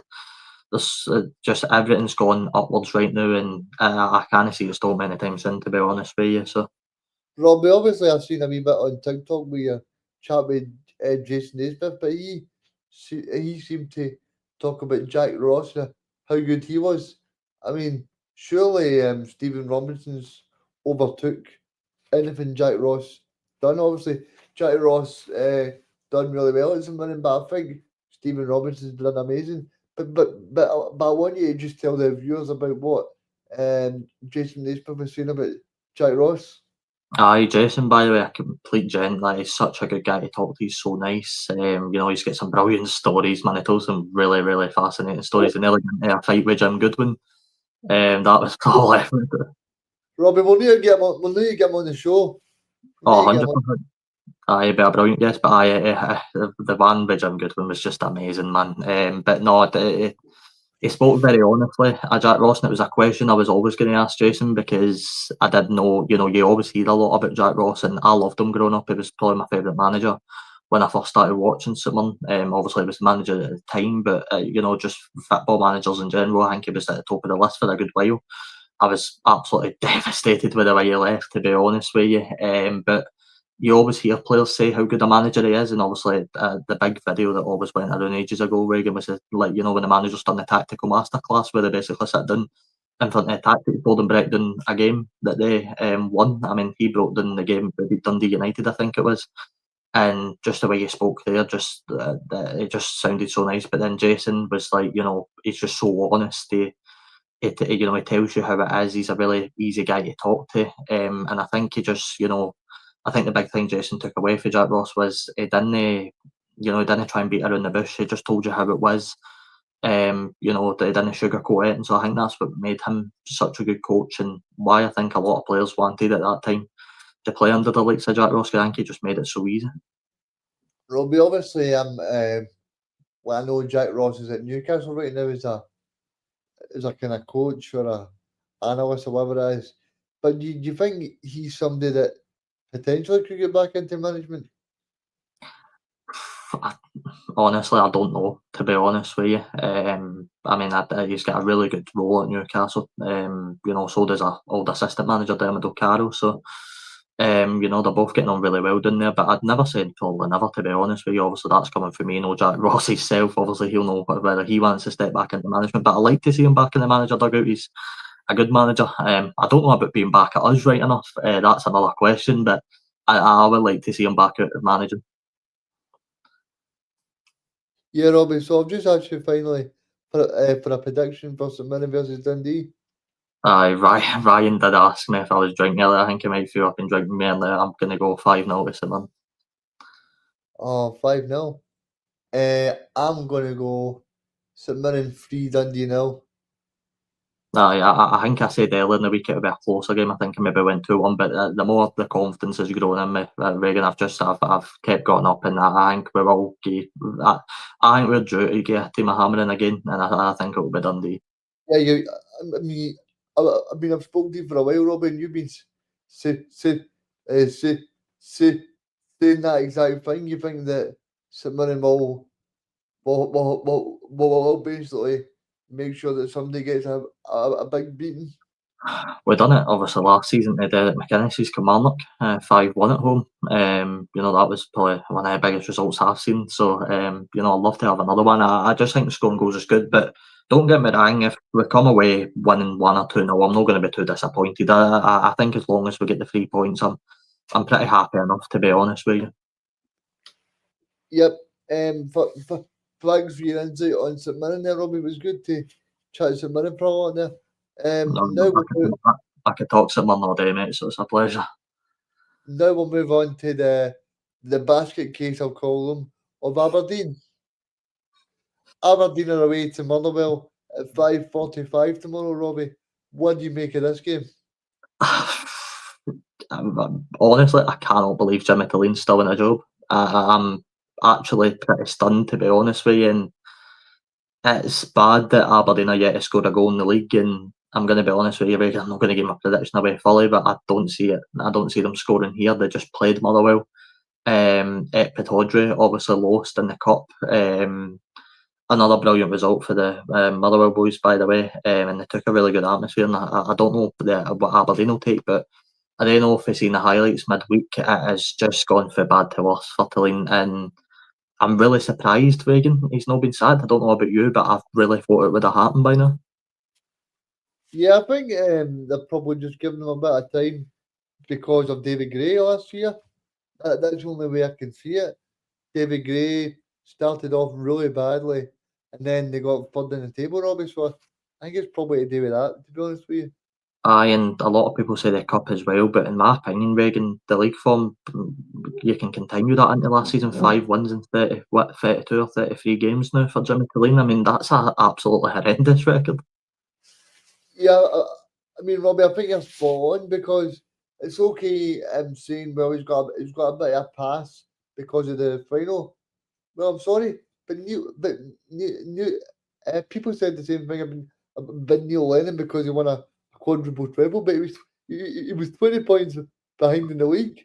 So you can only go, oh, well, he's won the quadruple treble, but he's 21 points behind the league. So, I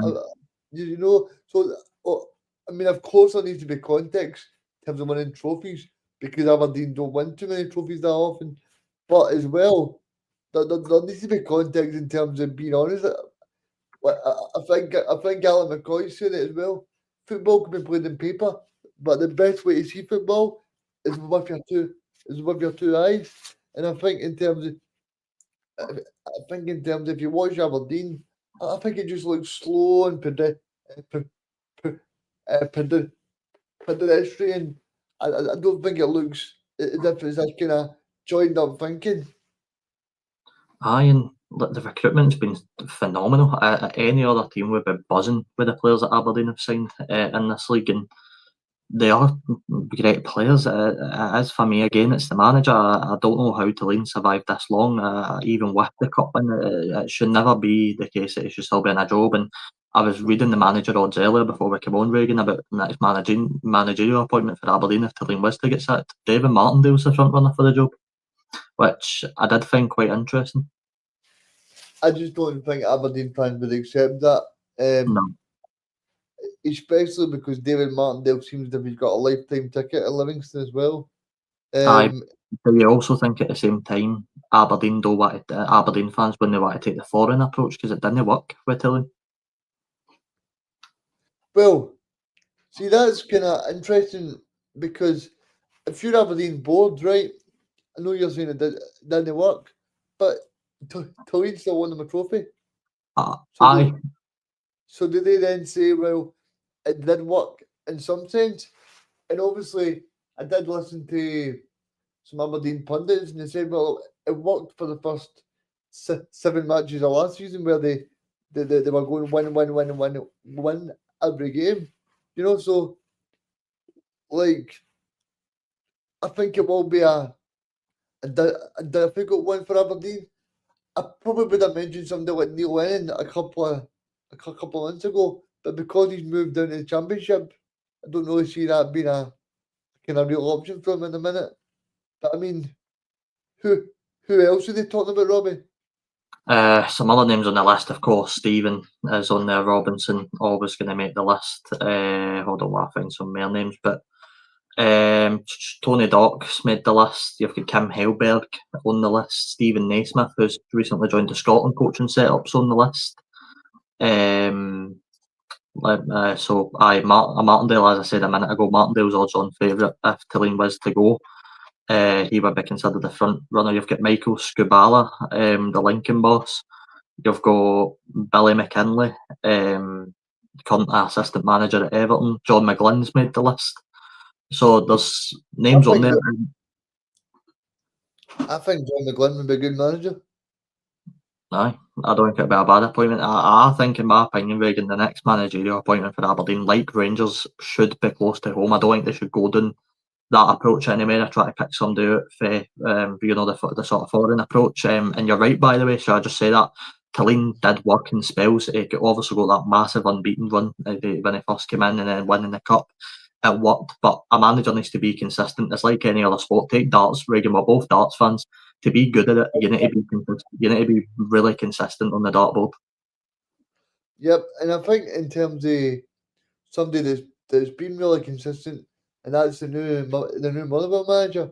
I mean, he's got a lot of draws, so that's consistent. I think there was probably teething issues when he first came in, to be honest with you. The Tynecastle match sticks out. You know, that's a perfect example of, you can see what he's implemented in the attacking areas of the game, but he needs to try and sharpen up that defence, which I think he has done. And by the way, the defence isn't the finished article, I think, in his opinion. You know, there's players in there that obviously still playing for when he came in. I'm sure he's probably wanting another couple of bodies in that squad, but they've got after a good start, a couple of draws in the last 3 games, a win, obviously, in the most recent one against tomorrow's opponent, Aberdeen. If you're a Motherwell fan, you're probably just confident you can do the same thing again. I mean, obviously, Aberdeen, in my opinion, get quite unlucky. They hit the the woodwork twice in the first 45, so, you know, they had chances, but there's no reason why at Fir Park, I'm sure the Motherwell crowd will be good. You know, they'll cheer their team on after them getting to a semi-final as well. There's no reason why they couldn't go out and get the 3 points in this game. Robbie, I'm going to ask you for a prediction for this game. I think this is finally the end for Jimmy Tilleen. I think this will be the final nail in the coffin, if you will, and I'm going to go Motherwell 2, Aberdeen 0. I'm going to say Aberdeen don't score in this game either. I'm going to go Motherwell 3, Aberdeen. Motherwell 3, Aberdeen 0, yep. Aye. I just feel like Motherwell's style of play and Aberdeen's lack of the defensive responsibility, to be honest with you, I just feel that Motherwell will create a lot of chances, because that's not the problem at the minute. The problem is they're letting in a few goals, but I just don't see Aberdeen really creating too much. Aye, I'm the same. It's baffling because you look at guys like Clausen that they've brought in. I mean, he's a really highly rated player, and even he's struggling to find ways to create things. So I see it going the same way tomorrow, to be honest. So Robbie, I just want to mention now that we've got 2 matches going on in the Scottish Trophy tonight. We've got Auchinleck Talbot against Cumberland Juniors, and we've got the Cumbernauld Colts against Glasgow University. So it will be interesting, Robbie, because I think that Auckland Talbot game will be on the TV as well. A lot of people write these games off, Reagan, but I kind of enjoy watching these type of games. They're always the fun ones, the early rounds. You know, there's a lot of matches. I know tomorrow's a very, very stacked card as well. See that game, Robbie? Is it going to be on the telly? Auckland Talbot, I believe, is on BBC tonight. I believe that is the game they picked, so that should be. I'm just going to make sure that I double check that is available to watch. I do believe it is, so I'll let you know in a second. I'm just looking at some of the fixtures tomorrow, like Robbie, and the one that stands out for me in the championship. There's loads of games in the championship, Robbie, but there's one game in particular that stands out for me, and that is Dunfermline Athletic against Partick Thistle. Aye, a really, really good championship card. A really good championship season, by the way, Reagan. It's been phenomenal. I mean, I don't know if you've seen the games on Tuesday, but every team getting a red card. No, I didn't see. Tuesday, I was at the Hydro, Robbie. I was seeing One Republic. Ah, lovely. How was that? Good. Really good. I was counting stars. That's good. I can confirm, by the way, the Auckland Talbot game is on BBC Scotland tonight. So if anybody fancies some Friday night action, that's go. I'll just run you through the championship games. We've got Airdrieonians against Ayr, the Dunfermline against Partick Thistle, Martin against Tony Docherty and Ross County, Queen's Park against St Johnstone, Rafe Rovers and Arbroath, and in League One is Cove Rangers against the Kelty Hearts, Stenhousemuir against the Ackies. If Montrose are playing Queen of the South, Peterhead are playing Alloa, and in Scottish League Two we've got Annan Athletic against East Kilbride and the Dumbarton against Stranraer and Edinburgh City against Forfar. Then we've got Stirling Albion against Clyde.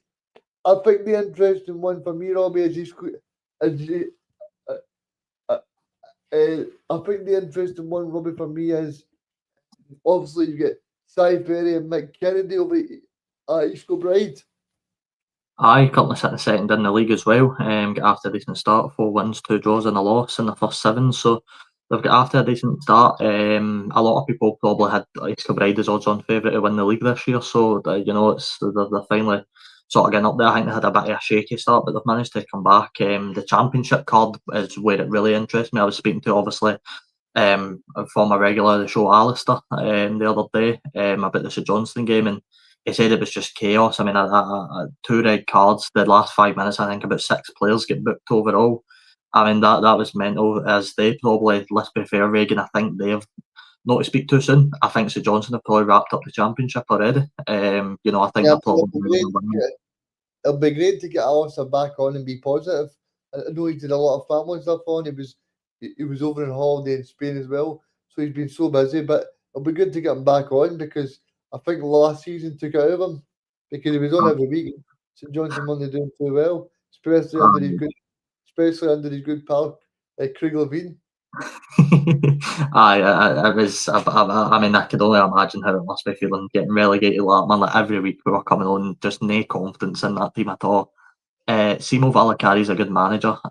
Where else interests me, Reagan? Martin, probably Greenock versus Ross County.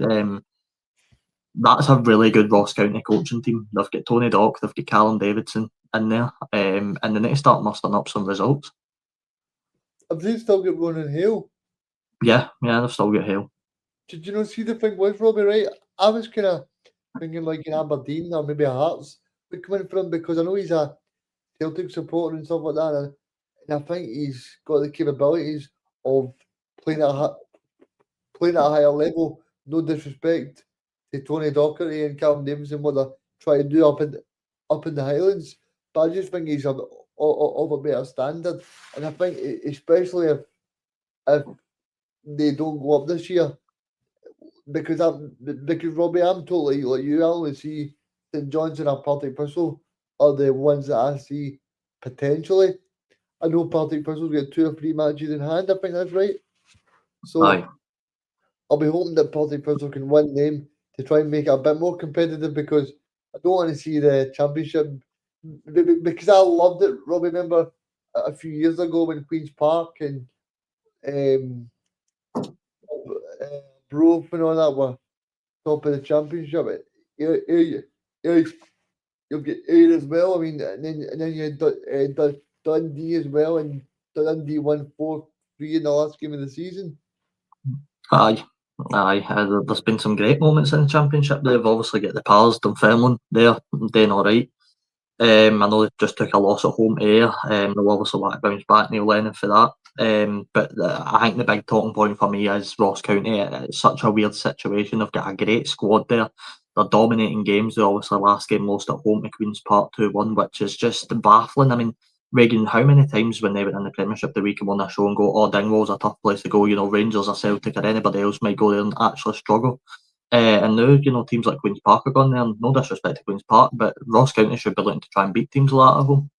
Yeah, definitely, Rob. I mean, they've fallen from grace big time, because that's a club that you would expect it to be there. I mean, I predicted them at the start of August to be champions.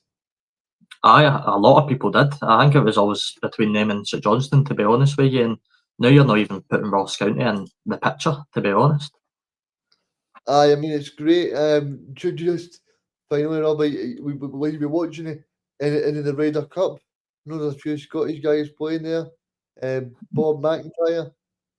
No, I can't say I have, to be honest with you, Reagan. But I do believe, Reagan, we've forgotten a game, which doesn't happen too often. I do believe we need to go to Tannadice.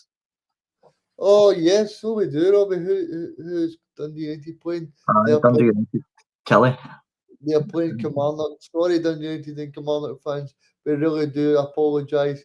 And we do know there will be a lot of complaints put in about us.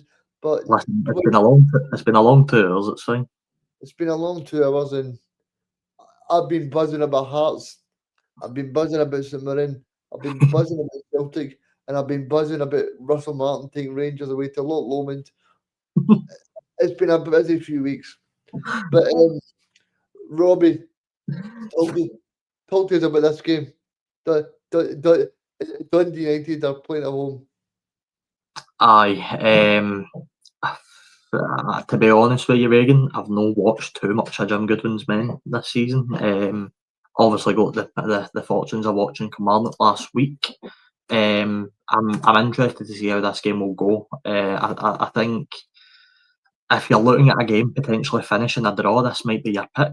Dundee United, just looking at the last couple of results quickly, they obviously beat Aberdeen 2-0, drew away at Easter Road 3 each. Then obviously won the Dundee Derby before that. So, they're playing no bad stuff right now. I think obviously Goodwin getting a new contract shows the faith that the board have in him as a manager. He's done a fantastic job at Tannadice so far in his reign, and they've got a few big fixtures coming up. We've got Kilmarnock, then Livingston at home, then Rangers away at Ibrox. So, it's fixtures that I'm sure Goodwin's probably looking at, thinking he can go win Kilmarnock. I think the big thing for them, Reagan, is how did they deal with the blow of getting put out of the cup to us? How did it bounce back? How does Kettlewell regain that, winning spirit for Kilmarnock and go away to a tough venue? Tannadice is always packed out now, and it's always looking good. So I'm sure it'll be interesting to see how they approach the game as well. I mean, Robbie, I don't watch Dundee United much, but I've got to say that game 2 weeks ago on a Saturday night, they played and it was 3-3. That was a cracker. Aye. Really, really good game. I think Goodwin was losing his head a wee bit with some of the VAR calls that the referees were getting out in that game. But no, it was a really entertaining one. I want to see more games like I know obviously there's big games this weekend, but I'm looking at like Dundee United Kilmarnock. That's a good telly game. Like, I loved for that to be on at like 5:45, so I can come home for the Simon game and go, I'll fling that on the telly. You know what I mean? Like it should be more games like that we're getting to watch. No, Yeah, I mean, the match you're going to get to watch tomorrow, Robbie, will be quite entertaining, because I expect that the Aberdeen fans will not take any prisoners, if you put it that way. But also, what I don't like to promote broadcasters or whatever, Robbie, but I think Premier Sports are doing a great job with Scottish football at the minute. They are, I get to give them some credit. Obviously, there's been a lot of talk about the Scottish football TV deals and all that sort of stuff. And you're right, by the way, I think Motherwell Aberdeen will still be an entertaining game. But my argument would be we did just watch that on the exact same streaming platform last week.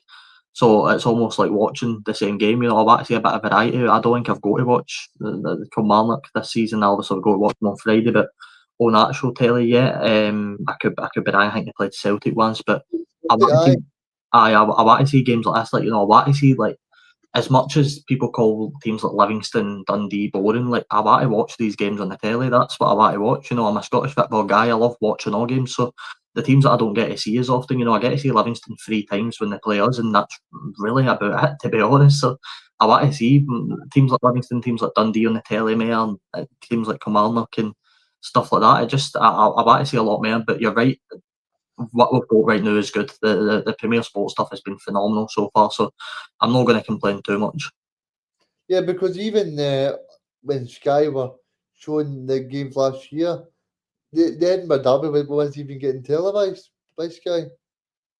Aye, exactly. And you know, not to nitpick too much because, as we just said, there's a lot of praise going on, but I feel like a championship coverage isn't good enough. I mean, there's no Friday night game tonight. Every game's 3 o'clock tomorrow. There's no a single highlight package to watch these games either.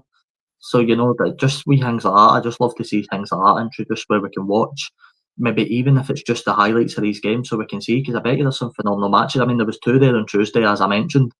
4 red cards, a lot of goals in the games, a lot of drama. I'd love to be able to sit and watch the highlights of that. And a lot of people like me and you would love to, would love a job to go and see these matches. So it's not as if people are saying, "Oh, it's only Partick Thistle against Morton." I mean, these are these are still good matches to go and watch. Aye, and by the way, a wee knock out there, Premier Sports, if you're watching, me and Reagan will happily do some championship coverage. So if you ever want to come to us, we'll make sure to go to Partick Thistle versus Martin and all these other places. Us. Exactly, exactly, Robbie. But No, no, sorry, there you go. No, I was just going to say, but I think it's so important for Stuart Kettlewell to get back to winning ways. Because for me, I like Stuart Kettlewell, but it just seems that when his teams don't win, he particularly moans a lot. So I just think that maybe sometimes he should just focus on things things on the pitch, because I think he's a very good manager. I think Lennon Miller said it the other day on his interview on a podcast. He said that he's very good with young players, and I think he is very good with young players. But I think as well, the Kilmarnock fans want to see results in the park. Aye, oh no, 100%. I mean, look, I've been screaming to you, Reagan, how many weeks before this season started did I go, oh, I can't wait to watch Marcus Stackers. He looks like a big, good striker. You know, he looks like he can really cause teams problems. Even I watched him on Friday, I was like, is that what I've been hyping up all these weeks? Because he didn't look up to it. I don't think any of the front 2 did. Daniels did a really good interview with Sky before the Celtic game about how he's feeling up for it. The players are. They've not really shown it the last couple of weeks, to be honest with you. I thought they'd show a bit more fight in certain games, to be honest. I thought they would have started better against us, and they never. But Kettlewell will want to get back to a winning regime, and I know exactly what interview you're referring to, and they've done a fantastic one with. I always forget his name, the guy I thought on goal when they were walking about the streets in Italy. That was a very well conducted interview as well. So Slaney, Paul Slane. Slaney, that was a very, very well conducted interview for him. So there's been a lot of good stuff, but no, Kettlewell will want to get back to a winning way, but Jim Goodwin will want to continue his form as well. They're playing very well at the moment. And I think as well because I don't think the Kilmarnock fans were too impressed when he got appointed. So he needs to start winning. No, I don't think they were, to be honest with you. And I was always one that stood by Kettlewell. I said this on the show multiple times that I think he's a good coach. I think he's a good manager. I think he deserves to be managing a Premiership club of high quality. And I thought Kilmarnock would have been the place. Obviously, the way things ended with Derek McInnes at Kilmarnock was debatable, and it was probably the right time. I would have been interested to know who the Kilmarnock fans would have wanted at that time over Kettlewell, to be honest with you. I think Angelo Alessio, I enjoyed him. aye. Aye, but I don't think Kettlewell's a bad appointment. I think it will still work out good, to be honest with You didn't catch on with the joke there. I was meaning because Kilmarnock fans didn't like him. you. Oh, right, no, I never got on to that one, but no, I think it will be a good appointment in the end for them. And again, they've got another tough away game to go to in Dundee United. Aye, so I'm just going to get your prediction, Robbie. I'll go Dundee United 2, Kilmarnock 1. I think I'll go for Dundee United 3, Kilmarnock 0. All right, I like it. I'm both batting my best pals. I'm good one to win. So, Robbie, is there anything else in Scottish football you want to talk about just before we go? One thing I do want to just say for any Dundee fans coming to the game tomorrow, there will be a minute of applause prior to kick-off as we pay our respects to Simon Hall of Fame inductee Jimmy Bone, who sadly passed away earlier this month. What did you say, sorry? I says cool. So is there a minute of applause during the game or before the game, Robbie? Just prior to kick-off, there'll be a minute applause for Jimmy Bone. So I just want to let fans aware of that. In case anybody didn't know. Also, there's been a thing put out recently that's supporters travelling to the match should be aware that ongoing major bridge refurbishments on the M8 Junction 26. So I don't know if anybody's going to be coming for that sort of area, but if you are, it's causing a lot of delays. So probably try and plan to get there a bit early, so you're not getting stuck in traffic. There you go. I never thought Robbie would become a traffic and travel expert on football zone, but there we go. And just finally, Robbie, I just want to speak about Lennon Miller because it was just so good to see him starting his first game for Udinese and then scoring the goal. Aye, brilliant to see the Scots in Italy right now, and Scots are the world are doing really, really well, Regan. It's no long before we'll be sitting down to talk about the next Scotland squad. I've got a sneaky feeling we might be seeing the return of a former striker back into the Scotland setup who scored a hat-trick in the Bundesliga earlier last week. Sorry, Robbie, I'm interested with this because I actually think he's a bit of a dud. But I'm interested because obviously you think he's going to be in, right? But he must have the best agent in Scottish football because he's one of the best careers out of any Scottish football player I know. He's played at Red Bull Leipzig. He's played at Celtic. He's played for Scotland. He's played in Spain. He's played everywhere you can think of, and I think he's back. And I think he's by average. Nottingham Forest, Sheffield United, Werder Bremen, and he's had a really good career. His goal record in any team he's been in's not been great, I'll be honest, as a striker. I think he'll be in the Scotland team come the next international, but I think Clark will pick him. Only because, look, it's one game. He might not score a goal this season again for Union Berlin, but he scored a hat-trick in the Bundesliga. It's not going to go unnoticed by Steve Clark. We know what he's like. Do I want him to be in the team? No, I personally don't think he's any good, like you said.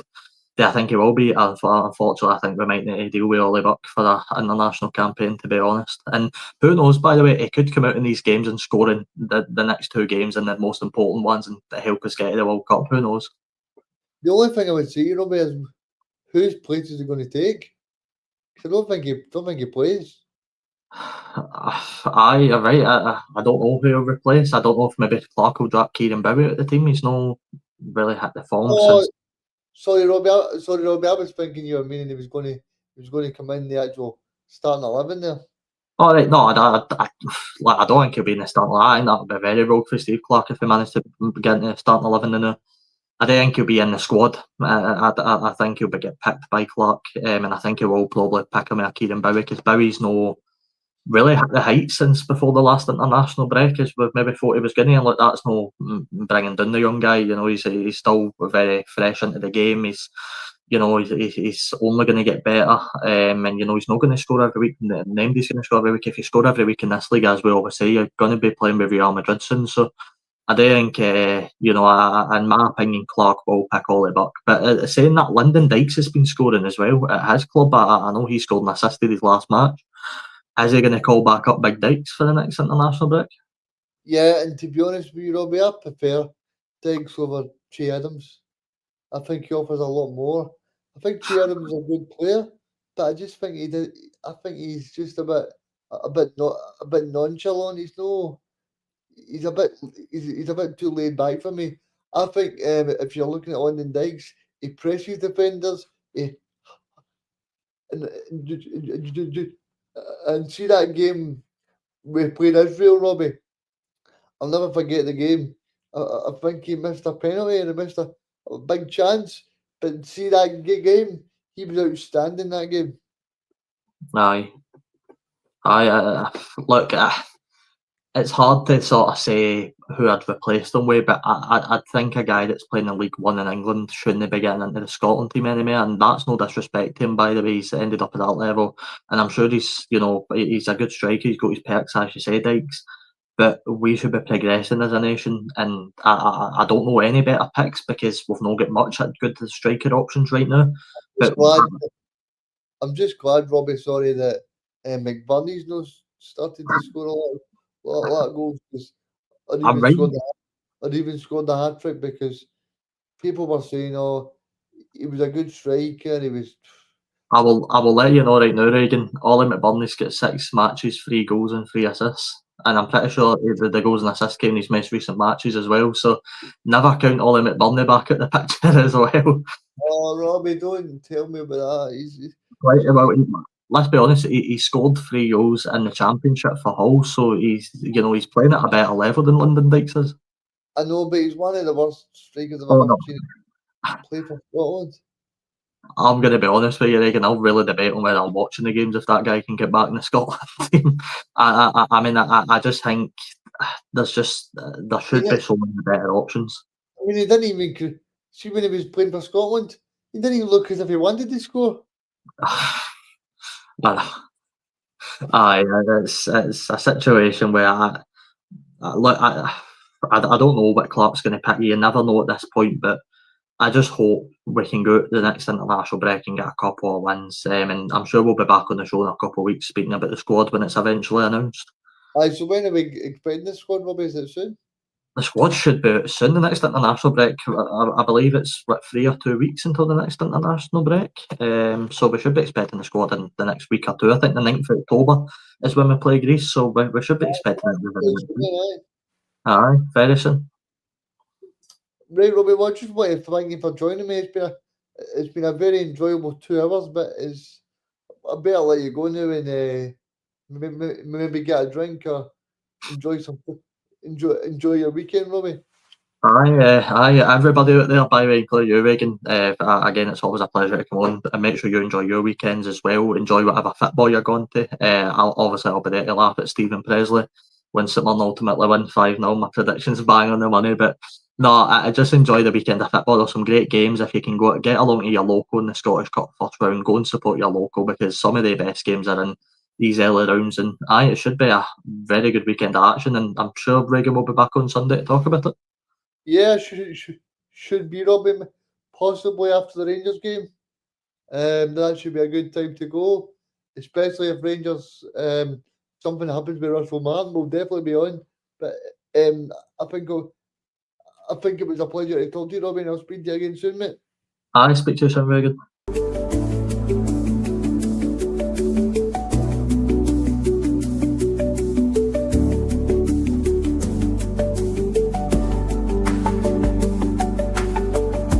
You're watching the Scottish Football Zone with all the build-up